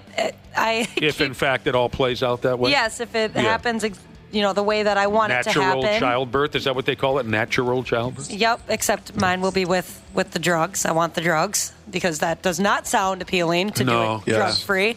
I've told him, like, yeah, are you gonna take a peek? You gonna check it out? And he's like, oh yeah, I want to see what's happening. He and does. I'm like, he's convinced that he's gonna be okay. He's like, I got this. Like, I'm not gonna pass out. I'm built different. This will be great. And why did he have to say built different? I know. Because he's not. He says that to make me mad. That's why he says it. Oh, okay. And the nurse and, like, things I've read online, they all say those are usually the guys that faint. Yeah. That talk a big game. Oh, yeah. It's like going to a haunted house. The person that talks the most, like, they're not scared. They're the most terrified by far. would And a be haunted so house mad. is the best way I can describe that situation. So much gore. Yeah, we were thinking about watching a few videos to get him warmed up to it. Yeah, if I could make a suggestion, I would stay away from online. From what, Randy Shaver? I would just stay away from reading stuff online. That just, anytime and this is in general, anytime you have anything medical going on, it's probably better not to do that. So Yeah, I have a hard time with That would that. be my suggestion. I'll send you some links, Ashley. Josh, you saw babies fall out of places. I did, yeah. My youngest, I saw him born. Give us the comparison, the historic all-timer comparison. I mean, I like Haunted House as a comparison, but there's another line you always like to use. Yeah, this is what it looked like to me. Jeremy, if you're listening, it looks like a dinosaur yawning when that baby comes out. It's not natural. It's so big. Yeah, I had no Everything idea. gets so big. Nobody prepared me for that. And by the way, the way it expands. Yeah, I had no clue. I mean, it makes sense. Obviously, the baby comes out of there. Yeah. But I never really put two and two together. But I thought I was real sly. I was like, I'm going to be up top, quote unquote, supporting my wife, right? I'll be from the top down, just like holding her hand or something like that, thinking that nobody's going to be any of the wiser. And I was so close. And just as the baby's about to come out, the doctor's like, oh, I forgot to get a mirror. And he put a mirror down there. And I thought I was so close to getting out of this. But then I saw it. Oh, no. And I'll tell you what, at that point, you're just waiting for the baby to cry so much, you just don't really pay attention. Yeah. Okay, I'm just reading. Good. I'm terrified. I'm reading text messages from listeners who have been ringside. And I'm reading about some things that I wasn't even aware of that you likely will witness when a baby falls out of another live adult human being. I don't think I could look. But then again, Josh, I tell myself that, and then I think, well, if I can watch Two Girls, One Cup over and over again. Oh, my God. Jesus. Right? Well, that's like usually... I said, stay offline. That's usually what leads up to the intercourse. It's getting so turned on from that video. If I could watch Two Girls, One Cup 6-7 times a day for a couple of months, I probably could witness a childbirth, but I don't know. I've never watched that video, but I've watched the videos of people watching that video, and that was enough for me. Mm-hmm. It does have something in common with the birthing process, too. Yes, that's what I just found out a few minutes ago. That I'm mostly afraid of doing that. That's terrible. Oh, I don't want to do that. I didn't know that either, Dana, until just now. People are telling me that the women will likely poop. I didn't know that. Yeah. Oh, I don't remember that because I was distracted by what comes out second. And you were pooping yourself and it at the time. Not poop. Not trying to get too clinical here, but... There's some stuff that happens. Some of you are tough. Some of you are looking, If you've never seen placenta, God bless you the first time you do it. No, thank you. I'm going to eat it. No, flipping. You're not going to eat it. You know what? I have a family member who did that. No, that's never happened. No one's ever done that. Yeah, they did. No, they didn't. I could tell you more. I tell you what, Ashley. They called it like the tree of life. It was a whole thing. None of that ever happened. If you eat placenta, you're not sitting in this studio anymore. I'll tell you that. Placenta burps. Thank you. No, don't worry. I won't be doing that. Randy Shaver as the elder statesman on the program. Oh, God. As the elder statesman of the program, you've seen it all. I haven't seen that. No, not specifically that. But if there's, and we got plenty of time to cover. We got months yet before this happens. But if there's one little piece of parenting advice that you might, just for now, give Ashley, what would it be? Well, I just remember Roseanne being pregnant with both my boys, and it was just a great time. There just is something special about a woman who's pregnant, who's in love with her partner, who can't wait to have the baby. It's just, I don't know. That period of time in my life with both my boys was one of the best times of my life, and I can honestly say that. I was super excited for my granddaughter to be born because I thought that was going to be, and it was exceptional. It's just enjoy. It's such a miracle of life. It's such a great time in your life. She's really smiling right now as you're speaking. Yeah, right? it's just a great. It's just a great time in your life because it's the beginning of a whole different world. Because no longer is it about you, it's about them. And I made it about me. Well, I'm sure, yeah, but you know what I'm saying, Josh. Yeah, I know, I'm teasing. Your life changes. It's your perspective on life changes. And I see that with my oldest son now and his two kids and, the conversations that we've had that your life is no longer really about you. God, that it's sucks. about them. Oh, that's the part that would bother the living hell out of me. It's always got to be about me. That's the part that I have struggled with is suddenly, oh my God, I have no time for myself anymore.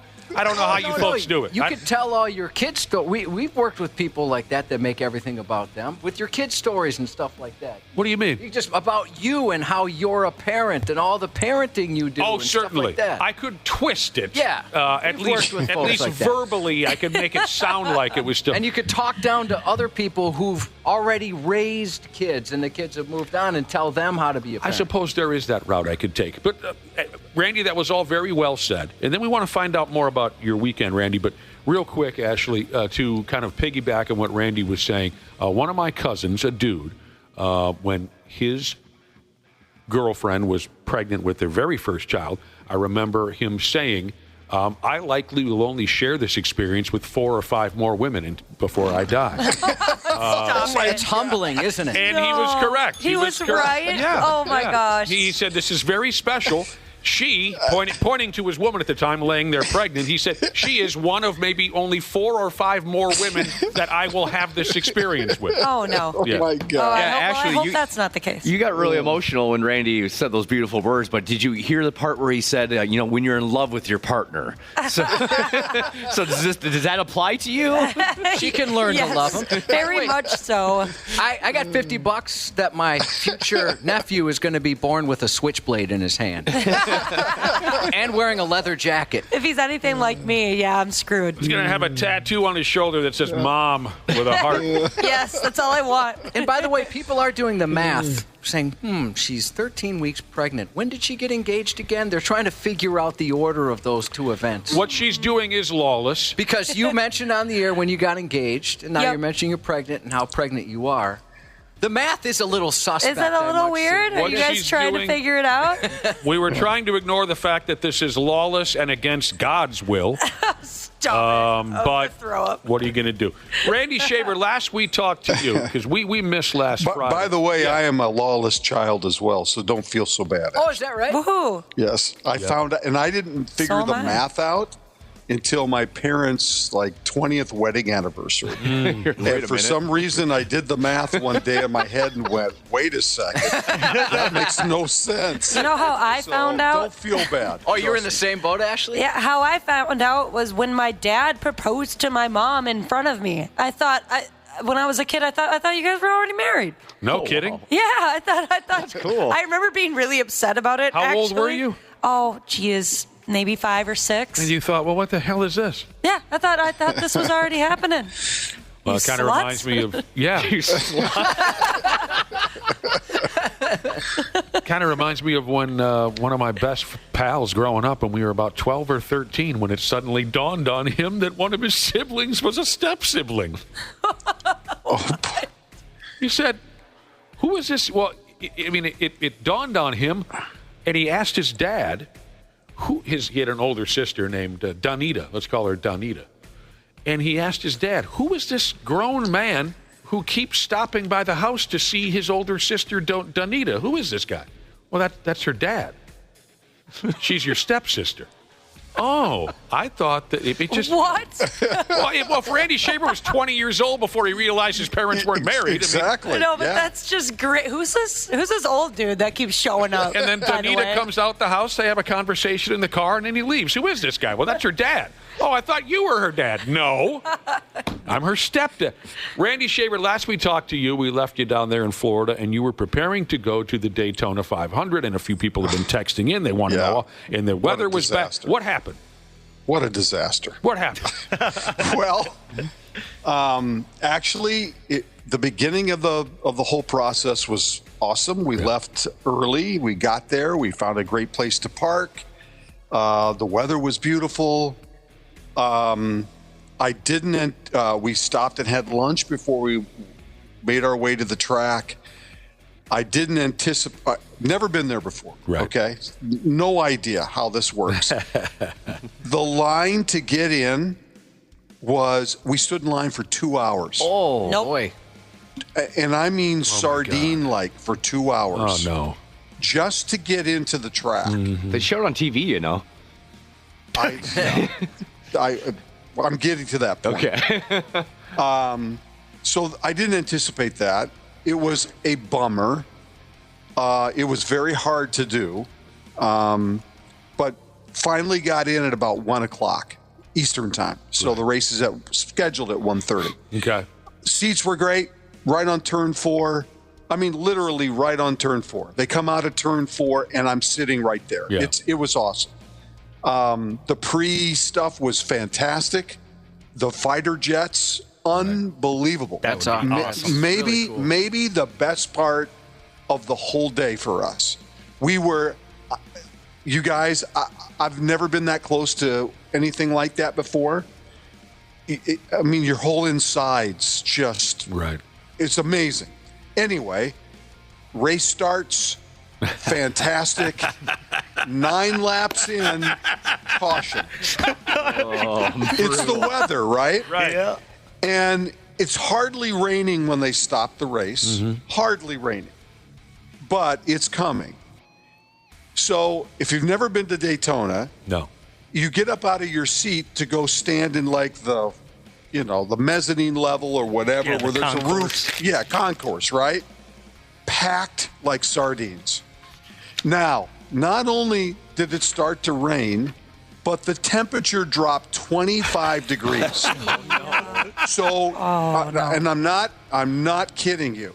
It went from 80 to 55 in like 30 minutes. Yeah. So now you're freezing. I'm freezing because I'm not dressed for that. Right. I'm standing like a sardine. There's no communication as to how long it's going to be. We finally, after 25 minutes of doing this, and it just looks miserable, I just said to Roseanne, I can't do this. Yeah. I can't wait. I am sorry. I don't love this enough to wait. Yeah. So we left. Good for you. I'd invested so much time. Yeah. A little bit of money, not a big deal, but it was the time, the anticipation of getting there. Oh. Actually seeing them race, the first 9, unbelievable. 9 laps. Great 9 laps. I would have sat there I would have stayed the whole race. Yeah. and I wanted to see the wrecks, right? I mean, that's what Hell Daytona's yes. about. Hell yes. And you were in a perfect spot, too, coming out of turn 4. And Wapple, let me just tell you, TV does not do it justice. No. Yeah. They are going, I can't imagine a crash going that fast. It's just, so I was so sad. We got in the car. It was the best decision. We were both frozen popsicles. By the time we walked back to our car, we weren't the only ones that left. Yeah. It restarted at like 6 o'clock Eastern time. Oh. So it would have been almost a 4-hour wait. Heck no. Yeah, you made the right call, man. Boy, you got to be, speaking of being built different, you got to be built different to stick around for that. And trust me, dude, there's a lot of people there built different. Yeah, there is. There's a lot of people there built different than me for that. So just pounded them back. Oh, I bet. Randy, I'm sorry. I'm sorry about that. Maybe you'll try it again sometime. I don't think so. No? No, I will not. Well, I mean, look at the history of Daytona. The last 3 Daytonas have had long, if not a day, rain delays. Yeah. That weekend just seems to be cursed. That and sucks. The weather leading in, and it's cooler now, but it's fine. But it just seems like on that day, on that moment, the last 3 years, it's just been bad luck. And I'm sorry to hear all that. I was at the middle of bad luck. I was overwhelmed all weekend long with responsibilities. But Sunday night, I was able to get out and go have a beer and have something to eat. And this was at, 6 or 7 p.m. Yeah. I look up at the television in the race. I thought, oh, no. It ended at 10 o'clock Eastern time. I figured as soon as I saw that the race was still going at 6, 7 p.m., I said, I bet you Randy Shaver didn't make it. I thought the exact same thing. Well, that sucks, dude. And especially after you stood in line for 2 hours. You finally get your seat. The cars go by, and you were likely thinking it was all worth it. I can't even tell you how horrible it was to stand in that line, to finally get in. And we were so excited, got to our seats. It was like, oh my God, this is the pre-race was so much fun, and the first 9 laps were fantastic. That's my Daytona story. That's hilarious, but yet disastrous. I know. I thought maybe you were going to say. I figured you left. Before you started telling the story, I figured you would have walked out because I would have walked out too. I'm not sticking around for 4 hours and I'm freezing to death. I thought maybe you were going to say that you had to head off to the concession. What do they call it when you buy clothing? Not concessions. Merch. Sure. And then you know how it is when they have you at a ballpark or a track.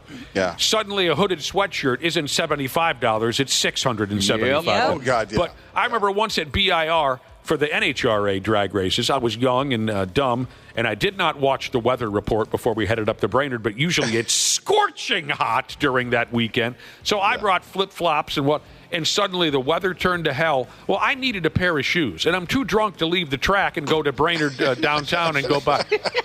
So there was one, they have the merch, T-shirts. There was one freaking stupid little booth, I believe Oakley, the sunglasses people. No offense to the Oakley people, but they had a sunglasses booth, and they also were selling some bizarre pair of shoes that you use for rock climbing or something insane. But I needed a pair of shoes. Like right now, my feet were freezing. It went from 85 to 45 degrees. And I bought a pair of Oakley, the most hideous-looking Oakley rock climbing shoes for $185 that I was going to use for the next 12 hours and then throw into the garbage because I wouldn't be caught dead wearing those things anywhere other than that friggin' track. You don't still wear those? When you're desperate, you're desperate. I thought you were going to say you went and got the Daytona hoodie for $700 and the Ernie Irvin sweatpants for $1,700. I thought about it. Had I had a place, if there was a place to be able to sit down and wait and not be, but there wasn't. No. It was so bad. Sorry to hear all that, Randy Shaver. Oh. Yeah, but you know what? Ashley's news makes up for it, so it's all good. So awesome. We're all so excited. Very excited. I like that you made a little song. I keep singing over and over again in my head. I got a baby in my belly. I got a baby in my belly. Hey, hey, hey, hey. All right, speaking of misery. Now, again, I saw very little coverage of this. Let me just give you the headlines for this past weekend's NBA All-Star festivities. God. Here are the headlines. Worst NBA All-Star game of all time. Yeah. The NBA ruined the All-Star game, and Adam Silver, the commissioner, has no one to blame but himself. The NBA All-Star game is an abomination and beyond fixing. Those are the headlines that I read. Now, I did not watch any of the game. Like I said, I was busy Sunday with all kinds of wonderful things. But I heard it was just that same lackadaisical, look at how cute we are. We're going to shoot three-pointers. We're going to do alley-oops, and we're going to give about one-quarter effort. So it was a disaster. Well, that and the delays between the games, because they only played to 40, and so there were these monstrous delays between things that just – it was – yeah, between the NHL and doing the 4 food groups and the NBA, what a disastrous weekend when you have the sporting world just dying for some quality things to show on TV. And it just doesn't. I mean, the hockey has, from what I understand, has been entertaining, but it's not the same as no. We'll get to the hockey here in a minute. Now, I did see a little bit of what happened Saturday night, and again, with the NBA. Again, everybody is saying that little Mac McClung slam dunk dude saved the NBA All-Star Saturday gimmick, where they do the skills competition and the three-point and then the slam dunking. I saw a little bit of that, and that McClung kid did do some wacky things and made it pretty fun to watch. He won his 3rd consecutive slam dunk basket contest. Not that I really care. He jumped over a car. He did this and that. He was jumping over folks. And now he's retiring from the slam. Yeah, who cares? All right, we covered it. And the 4 food groups. Ice hockey tournament. This club played that club, and then the other, and this and that. It's coming down to a USA-Canada final Thursday night. The Americans beat Canada a few nights ago. So I say, cheerio, let's do it again. Yeah, that game Saturday night was a lot of fun. I saw a little bit of it. I mean, it was all right. Someone texted in earlier about it, and they were kind of wondering why Randy and I have been deucing all over this tournament. And it's just because it's just kind of there. It was made up out of nowhere. Yep. It just doesn't. It's not like the Olympics. It's not like the World Cup of hockey was 25, 30. Fit. Yeah. So sorry. I mean, I'll watch Thursday night unless the Timberwolves are playing. And maybe it'll be fun. USA Canada's always fun. It's just forgive us if we're not, running through the streets with an American flag over this tournament. It's just kind of there. But this is exciting now, Josh. Maybe I thought you'd get a kick out of this. Because of their sponsorship of the tournament, at Thursday night's championship game, there will be a mascot representing all 4 food groups in the arena, handing out free items to the kids. That's fun. Yeah. I like that. There'll be a fruits and vegetables mascot, milk and milk byproducts mascot. I bet the kids will ignore the grains mascot completely. Oh, I don't know. You got your cereals and whatnot. Yeah. I didn't think about that. Donuts? Are there grains in donuts? There's a protein. Yeah. Of course, I'm kidding about all this.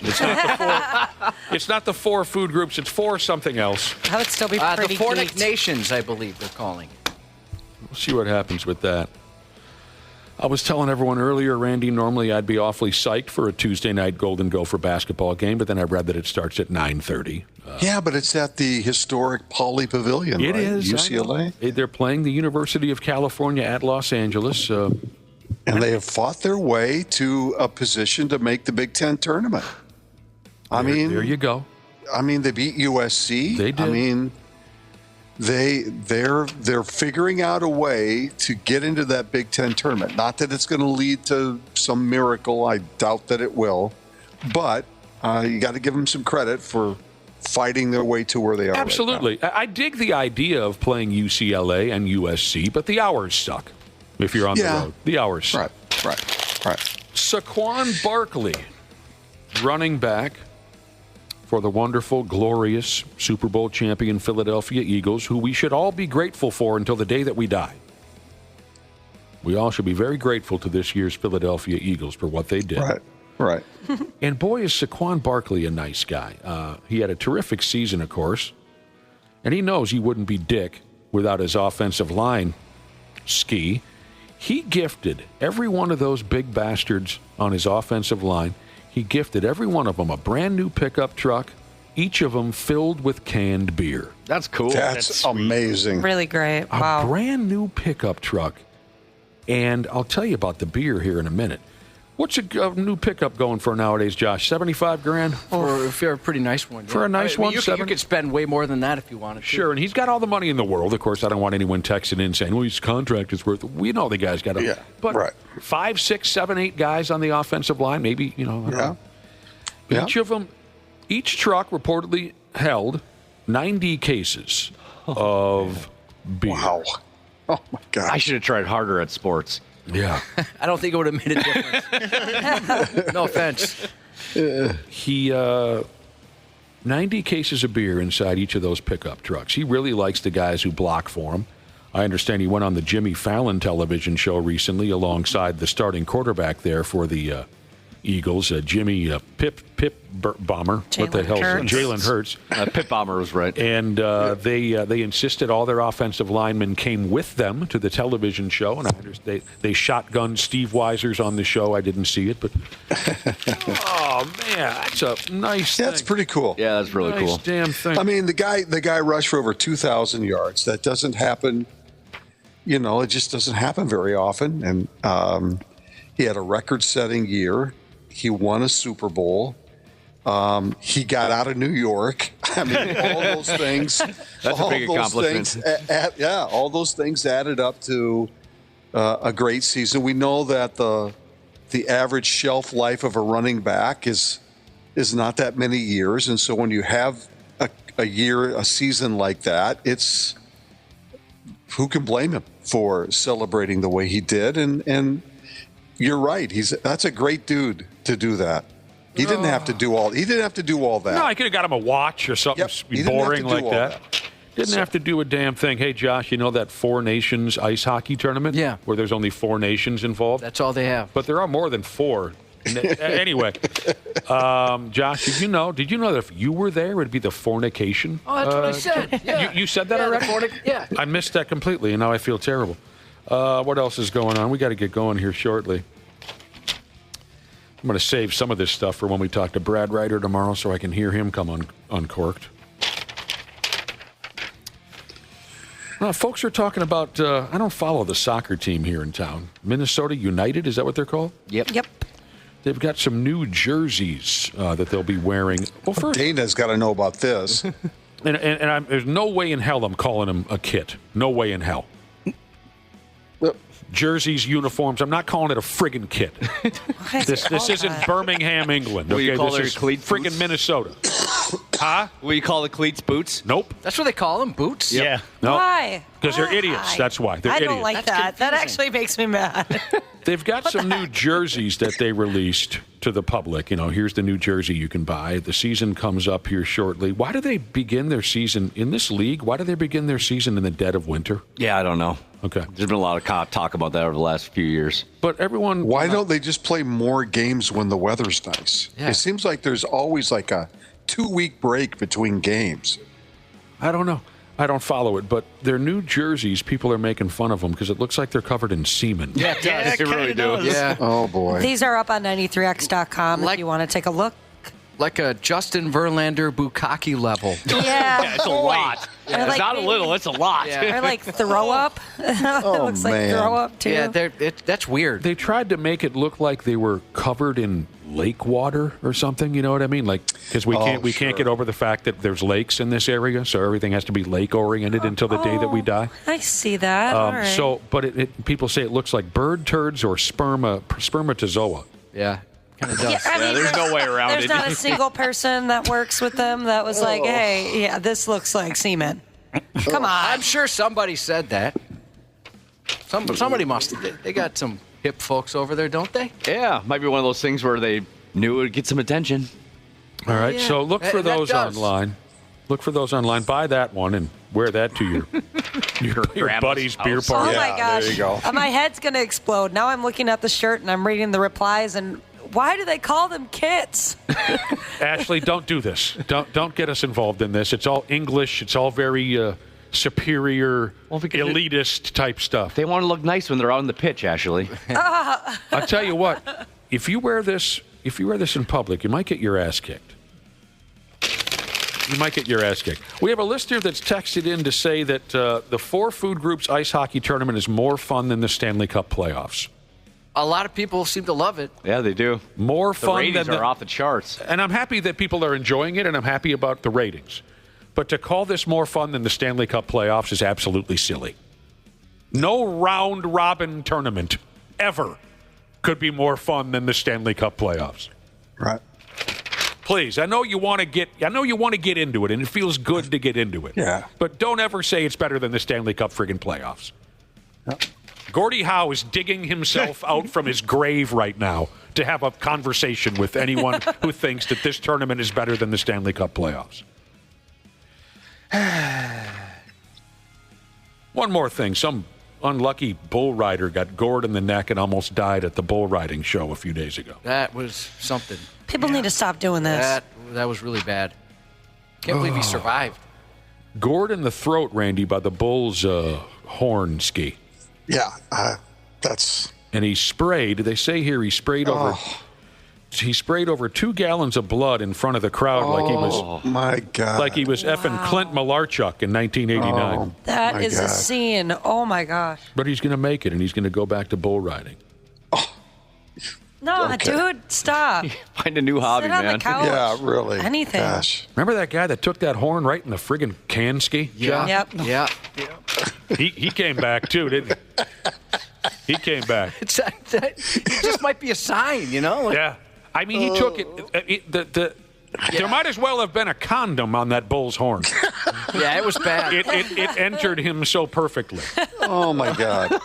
Oh, my God. Yeah, it's kind of like when they blew up the Death Star. Just they're flying down the crevice into that, and they hit that tiny hole just perfectly. And it tore things up. Okay. But they rebuilt it. God. They rebuilt it.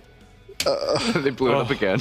I had to hold off from out loud laughing there because I feared I would have a spontaneous pneumothorax, which is a collapsed lung.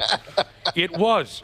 The odds are similar. The shot they made into the Death Star and that bull's horn perfectly prom nighting that poor bullfighter. 9 times out of 10, you're not going to make that shot.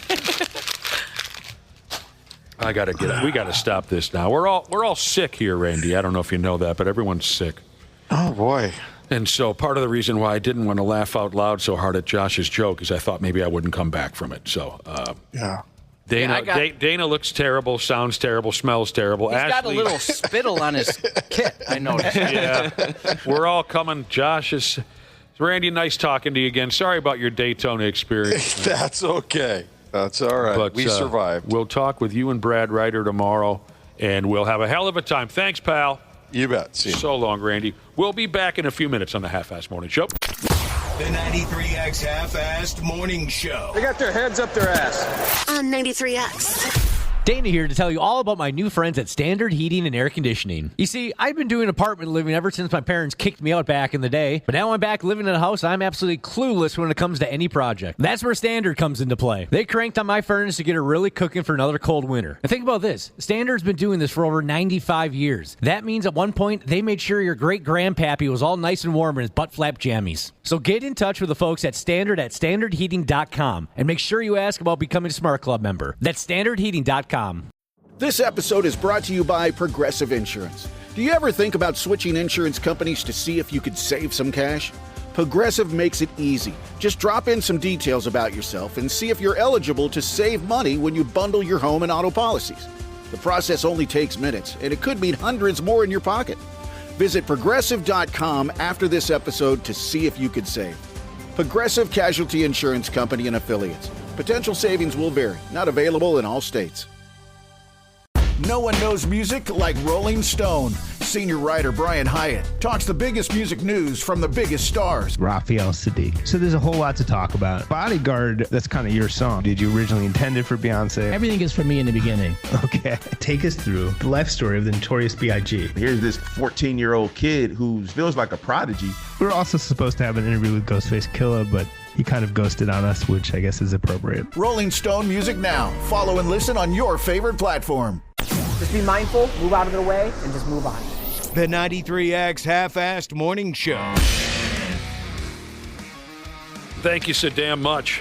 Thanks for tuning on in to the 93X Half-Assed Morning Show Tuesday morning, cold as balls. And we're going to cut to the chase here real quick. The big dramatic story from yesterday. My goodness, this airplane crash in Toronto. It left this here neighborhood, went on up to Toronto, and there was a terrible crash on the runway where the plane went ass over apple cart and ended up on its lid. Now, last we heard, miraculously, everybody made it out alive. Some folks are hospitalized. I think, Josh, you were saying earlier that as far as you know, critical condition, things like that, but things look pretty good for now for the folks. Last I saw, I was checking this morning too, everyone's expected to survive. Folks walked away from the damn thing. Incredibly. Some ended up in the hospital, and we wish them all the best. I can't even imagine. You guys all know my issues with flight.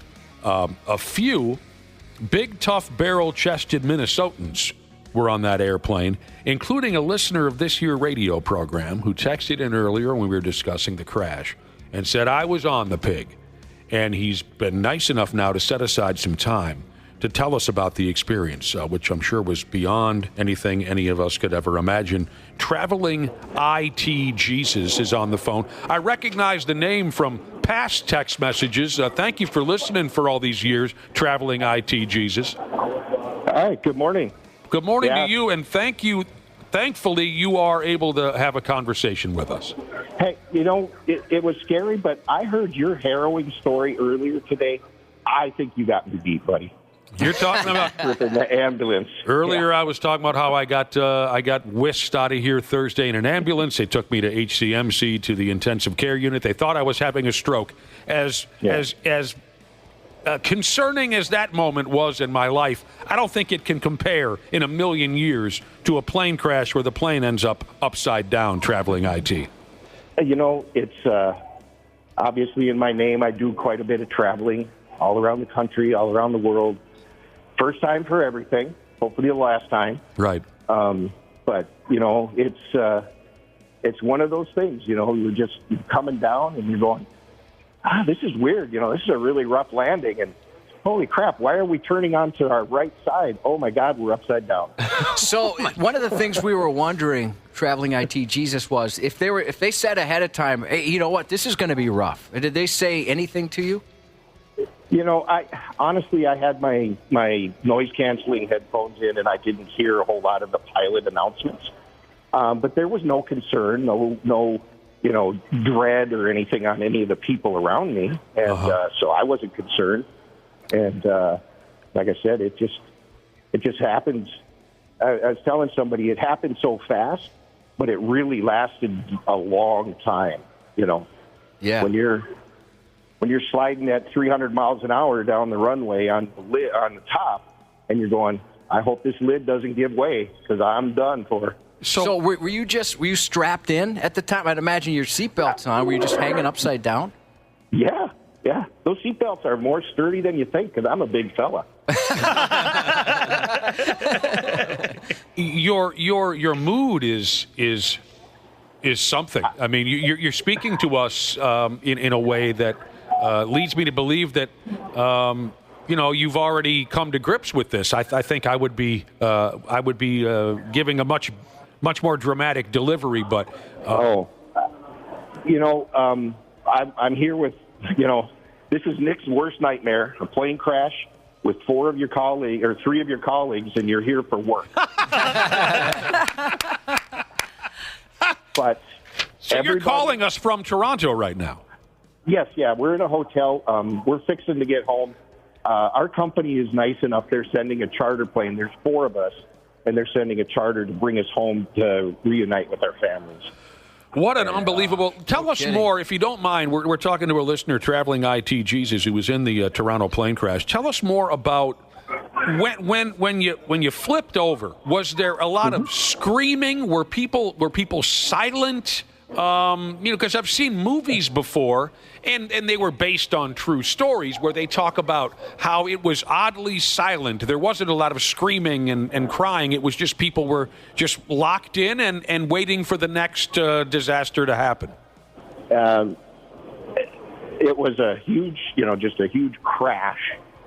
And people were just, you're stunned in the moment. Yeah. The lady that was in the seat next to me was praying as loud and as fast as she could in French. She was just screaming her, oh, Dios mío, just get me. And even after we stopped, and it was just dead silent. I mean, you don't hear any fans, you don't hear anything. We're just dead silent. And everybody, and to humanity's credit, this is something that I don't see often enough, but everybody was concerned about their neighbor in that airplane. Well, that's good. That's to hear. cool. So they get that guy. He's still hanging. Get him down. Are you okay? Are you hurt? Let's get off this pig because the son of a bitch is full of fuel. Yeah. You were smelling fuel, I would imagine. There's quite a few people that got covered with some jet fuel. I luckily didn't have so much, but a couple of my coworkers really stink pretty bad. So, and you walked yourself right off the plane. We did. I sent you a picture from where my vantage point. We had to hunker down behind a fire truck. And the fire trucks up here are these big, huge billboard-sized things just to block the wind. I mean, most people got off without their coats because, you're expecting to land and go take a 2-minute walk off a jet bridge to the terminal. Mm-hmm. Yeah. And, all 4 of us, our IDs, our wallets, everything is on that airplane, our passports. We might get it back, and if we get it back, we don't know what condition it'll be in. So, did you happen to grab any mini bottles of booze on the way out? Because I feel like I would have needed a drink at that point. Did you get yourself a cocktail when you got nice and settled in? No. They didn't serve us. They gave us apple juice. Okay. So it's interesting. My earbuds. I have iBuds or AirBuds, whatever. Yep. They fell out of my ears as we crashed down. Yeah. And I saw one laying down on the ground, and I said to the person that was near it, "Hey, can you grab that?" And the guy says, "No, we got to get off the plane. Leave everything." Mm-hmm. And so I run off the plane, and I keep seeing, my phone keeps picking up. Luckily, I had my phone in my hand, and keeps picking up on this earbud. I'm thinking, we're a quarter of a mile away. Well, turns out, like 2 hours later, I find it on the lady that was in the seat next to me. It fell in her pocket. Oh, no way. Oh, wow.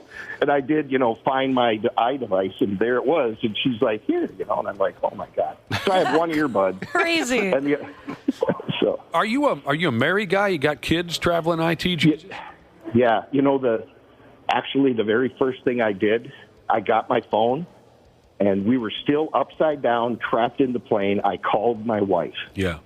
Which was probably a mistake, having seen some of the videos and what the flames and stuff. But I figured if I didn't call her and tell her immediately what had happened, and she heard about it on the news, she was going to kill me. Yeah. She didn't want to. I didn't want her to hear that there was this crash and wondering if it was me or not. And I called her. She got a little emotional. Yeah. Absolutely. I would think so. But what an unbelievable story. I'm sorry. Did you have another thought there, Traveling IT Jesus? No, I mean, my family, my friends, my company, everybody's been so supportive and just, what can we do? And everybody's doing everything that they can. I just seriously appreciate it. And when do you come back? We're coming back today. So I was going to ask, do you have to be interviewed for something like this? Do you have to talk to anybody, the FAA or anything like that? Investigatory purposes? We're not sure. We haven't been told much of anything yet. So yeah, last I night might you be- didn't I go might out. be breaking- Did you go out and just get? I would have gotten so drunk last night. There's no way I could have made a phone call to a radio morning show. I would have been so. By the time we got everything done, I mean, we were at the airport until 7:30, and yesterday was a federal holiday in Canada. It's called Family Day, so everything was closed. We couldn't go buy clean clothes or underwear or nothing. So did you need clean underwear? Oh, I think everybody did. Yeah. I think a few of us needed it. Yeah. But you know what? We're powering through it here right now. But I ended up, my buddy that's with me said, you know what? Let's just get some fast food and go back to the hotel and crash. I'm done. Okay. And I went out and got a can of Coors Light. I had one can of Coors Light. Just to take the edge off. Yeah. And you've been traveling for years. This is what you do for a living. That's right. Yeah. Do you now? You're getting on an airplane to come home today. How do you think that's going to feel the first time? 24 hours later, 48, whatever it. It'll be fine. Okay. I'm fine. There's a couple of the folks I'm working with aren't real keen on it. There's, first thought was, hey, we're renting a car and we're driving home. Hell yeah. Yep. But for God's sake, do you want to spend 16 hours in the car with your coworkers? That does sound terrible, gruesome, but well, I'll tell you what. Traveling IT Jesus, we're so thankful that you turned out fine, and we appreciate you telling us your story. My chest is tight just hearing the details. Yeah. It's something that I hope I never have to do again, but I just knew I'm not going away. I'm too pretty to die.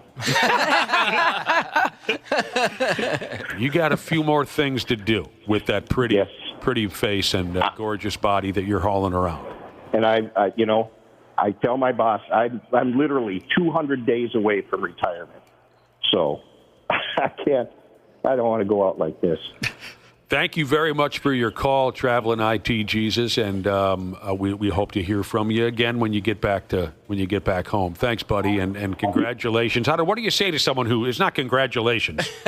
Well, we're just good job surviving. Yeah. Good job. You did a great job surviving that completely helpless plane crash.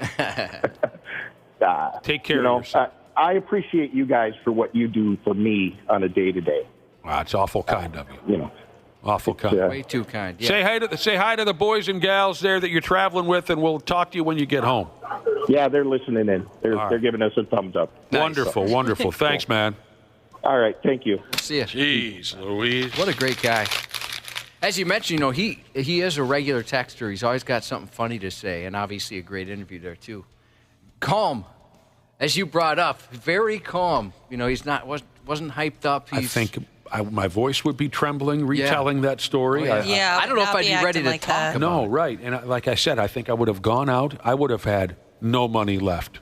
I would have spent all my money in Toronto last night at every strip joint and crack house and liquor store. I would have been, no way I would have gotten up to have a telephone conversation. And I'm not too pretty to die. I'd be dead. He's too pretty to die. Boy, it makes me think back to a few of my airplane adventures, but they don't. I mean, I'm not trying to take away the fear I experienced once or twice. No way does it compare to flipping over going 300 miles on the runway. But the part of the story where he talks about calling his wife right away, even before he was out the plane, it makes me think of a guy that I worked with many, many years ago who was on an airplane home, and now there was fair warning, if that's the term. Pilots got on the intercom a few times and said, we cannot get the landing gear down. We're going to try it again. We're going to circle. And they'd get back on no, we can't get it. We can't get it. We can't get it. We're still trying. We're still trying. So, of course, there were some nerves amongst the crowd on the airplane. And finally, the pilot came over the intercom and said, we are going to have to attempt a belly landing. We cannot get this landing gear to work. So this is going to be an emergency landings.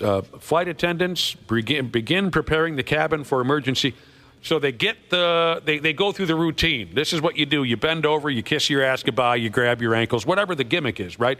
But then came the part where they said, if anybody wants to make a telephone call to their family, now's the time. And they open up those funny little phones that they have on the chairs in front of you. And the dude that I know that was in that situation, he couldn't do it.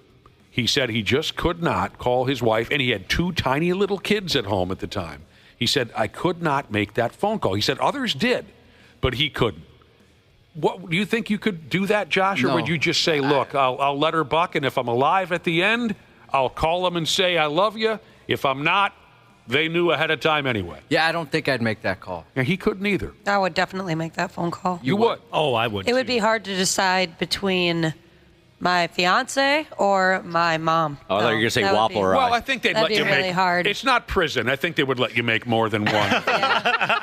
But if you don't have that much time to make more than that would be Well, that'd be time difficult. would be a problem. It would be really hard to do, but Mom, I'm not going to make it home. Bye. I'm definitely the type of person that when bad things are happening to me, that there's certain people that I want to call and I want to be comforted by.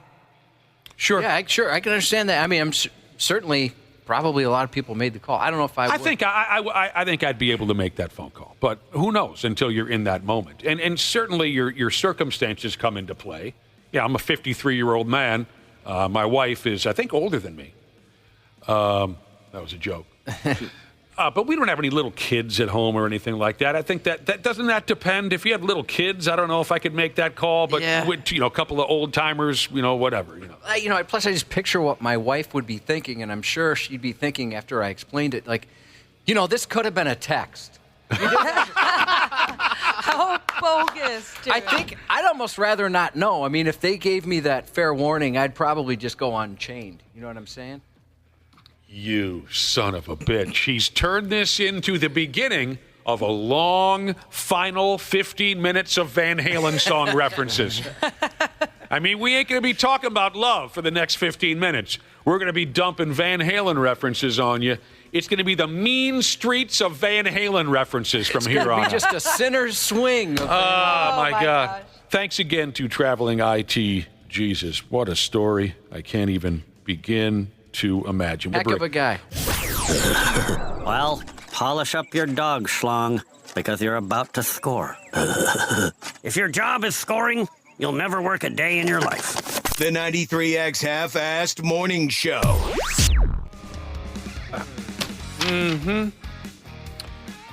Welcome back to the show. We're wrapping her up here shortly. We just had a fascinating telephone conversation with a listener by the name of Traveling IT Jesus. That sumbitch was on the airplane yesterday that flipped over on the runway in Toronto, effing Canada. What an incredible outlook he has on what he's been through. Seemed very positive and feeling good, and a brave man. He's getting right back on an airplane today to come home. You got to. Like he said, not going to sit through a 16-hour automobile ride with his coworkers. I don't know. You know what we forgot to ask him, Josh? We forgot to ask him if he was injured. I wonder if he came out of there all black and blue. Yeah, I wonder that myself. So Van Halen song reference. Yeah. I wonder, we didn't ask him if there was any beautiful girls on the plane. We didn't, no. Man, today he comes home. You know what I would do? What's that? Because he's at the airport right now. When they walked up and said, well, we've got your plane ready to take you home, I think I'd say, I'll wait. I'd have one foot out the door. Yeah. I might just sit here and wait for the ice cream man. How far do you guys want to take this? I'd wait around to see if they're serving any pound cake. Just take my whiskey home. Do you hear little guitars right now, Josh? Oh, that's a good tune. I hear little guitars in my head. Yeah. You know what we didn't consider? Then we had a conversation beyond that about if you're on an airplane and they tell you, look, we're going to have to crash land, or we're going to have to land in a certain way. We got this problem, we got that problem. There's a chance we don't make it. Do you make a phone call to your loved ones? A few of us said yes, a few of us said no. Not that was an option for that group of people in Toronto yesterday. It came out of nowhere, but let's say you have the option to call and say goodbye. Do you make that phone call? Interesting idea from a listener who said they would call their enemies and tell them off. Forget that phone call to your loved ones. You take that opportunities to call your enemies and give them one final piece of your friggin' mind. Interesting. Yeah, I have that level of rage in me at times. You do, yeah. And I think if I was met with possible horrible disfiguring death in a plane crash and knew it ahead of time, I think a lot of rage would take me over. Not so much fear and madness. I think it would be rage, upset that my life was about to end. Now, of course, I have no idea because I've never been exactly in that position. But don't you think maybe you'd be the mad guy? I think I might be the mad guy. I could see myself being the mad person. Yeah. Yep. I could see you, especially in that situation, because you hate flying, and I could see you being mad like I knew it. Yeah, just annoyed. Mad, pissed off. I friggin' knew it. You knew better. Yeah. So I wonder if call your enemies, tell them to kiss your ass. That's not a bad idea. Your family and friends know that you care about them and you love them. Oh, there's nobody I really hate, but I would like to make that phone call to my mortgage company and just laugh my ass. You ain't getting anything. You're not getting one more cent. Now, people are texting in saying there's some comic out there that has that bit somewheres, and Ashley knew it, Josh knew it. I don't know. No, I wasn't familiar with it. Ashley just told me about it. I don't know if we can play it on the radio. Maybe he swears a bunch. Sorry if you're expecting to hear that. Here's a text from a listener who hasn't been listening. Hey, do you guys have any Monster Jam tickets you want to give away? We're talking about a friggin' life or death type of Monster Jam this weekend. We didn't throw that into the conversion this morning. No, at least we haven't yet. No, we don't have any Monster Jam tickets to give away right now. Sorry. Worth a shot. Calling your enemies maybe with that last phone call. Not a bad idea. I just watched the video. I told myself earlier I didn't think I could watch the video of the plane crash, but I just did. Wow-wa-wee-wa. Josh and I aren't ashamed to admit that we've held hands on an airplane ride or two out of fear. I always hold hands with whoever's with me. Josh and I held hands? Yep. What are you talking about? Not the whole time. Well, I'm talking about the whole time. No, I'm just talking about taking off and landing. Oh, that's common, I think, for most people. It gets to me. Josh and I were touching each other the entire time out of fear. There's another weird thing that I do. For some reason in my head, I think that if I talk out loud about how, we can't die, right? This isn't going to be it. This isn't going to be the time where the plane crashes or something. Sometimes I think, putting it out in the world, it's like, okay, she called it. It's not going to happen now because it's not going to be a surprise for her, so she's not going to die. Question from Josh. Question. Have you ever seen any horror movie ever? Yes. You're always the first to die. I know. Somehow that brings me a little bit of comfort. How crazy would it be? It's not like I'm going to predict my death. Yeah, I think I saw that movie series. One time, Josh, like I said, we've held hands before because neither one of us likes to fly. And if we're going to die in an airplane, we're going to do it together, hand in hand. One time, I'm sure you remember this, Josh, in order to, part of it was kill the boredom, but part of it, I think, was to erase the nerves and the fear. We played Dirty Hangman. Oh. You know the word game, Hangman? Yeah, that's fun. And it was all filthy words. And it was a lot of fun, and it did pass the time, and it did dummy down the fear. But we were worried that the people around us were going to see the horrible horrible terms and words that we were using while playing Dirty Hangman. Okay, we got an update here on the Monster Jam guy. Monster Jams, hey, do you have pit party passes to give away? And Nick mentioned, hey, we're having this conversation about plane crash. Did I blow up? He responded and said, so is that a no? I love this guy. I'm sorry, it is a no. We don't have any today. He's not setting them aside for survivors of the plane crash. No, he wants pit party passes to this weekend's Monster Jam. Mrs. Jeweler Sheeza said, flying to Montana tomorrow night. Son of a bee. Man. Nah, you'll be fine. Hey, I'm picturing the person you call your enemy, Nick, and they see your name come up on the caller ID. Yeah. Oh, I wasn't expecting a call from him. Perhaps he's calling to mend fences. No, you son of a bitch! You hear the screaming engines in the background. Oh, man. People freaking out. I hate you. You think maybe This should be you. You think maybe after I tell him off in whatever fashion I can, and he knows that I'm dying in a plane crash in seconds. Do you think he hangs up the phone and says, F him?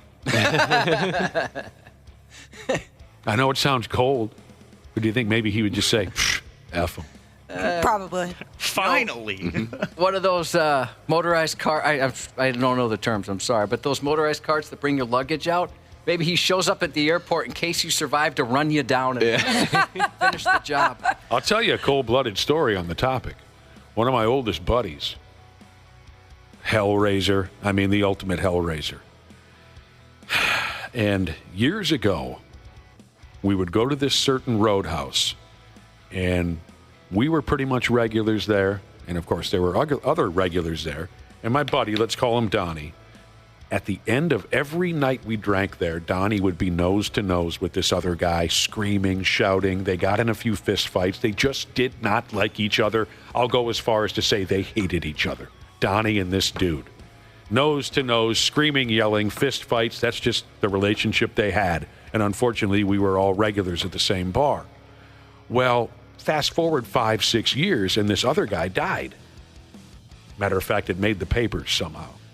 And we told Donnie, we said, hey, remember that dude from the bar all those years ago you used to get nose to? Yeah. Guy died. Donnie just blinked once or twice and said, well, he's not talking now, is he? That is so cold-blooded. Yeah. And we thought, well, this ran even deeper than we thought. How did he die? He's not talking now, is he? That was Donnie's response, man. Yeah, that's... yeah. Oh, wow. A lot of times people will come up with, well, he was kind of rough to deal with, but I'm sure he had a decent heart. Right. Something like that. Maybe had we been in different circumstances and not both at .23 every Saturday night for a 6-year stretch of time, maybe we would have become friends. No. Wow, a lot of emotions and whatnot this morning. Yeah, glad everyone's okay. Congratulations again to Ashley, who announced over the weekend that she is with child. With child. We look forward to a new member of the Brotherhood coming up in August. It's going to be unbelievable. Me too. Unbelievable. Godspeed to Red Bull Jesus working outdoors today. Oh, for all you working outdoors, feel for you. Can't even imagine. A bunch of popsicles out there. Happy birthday to Mama Duck Jesus from Word Jesus. Happy 31st to Taylor. Happy birthday to Mediocre Machinist Jesus. And barring any more medical emergencies, we'll be back tomorrow. 93X. Hey, podcast listeners. Dana here. Can I let you guys in on a little secret? Just between us? We like all of you much, much more than the folks that listen live. But no matter how, when, or where you check out the Hams podcast, we got to give thanks to our friends at Standard Heating for making it all possible. It's been a pretty tame winter so far, but we know well enough that we're not out of the woods yet. So hit up standardheating.com to get them out to your house to make sure your furnace is tuned up to do all of the furnace-y types of things it's supposed to do. I'm still learning the lingo. Make that appointment today. Become a Smart Club member like me. That's standardheating.com.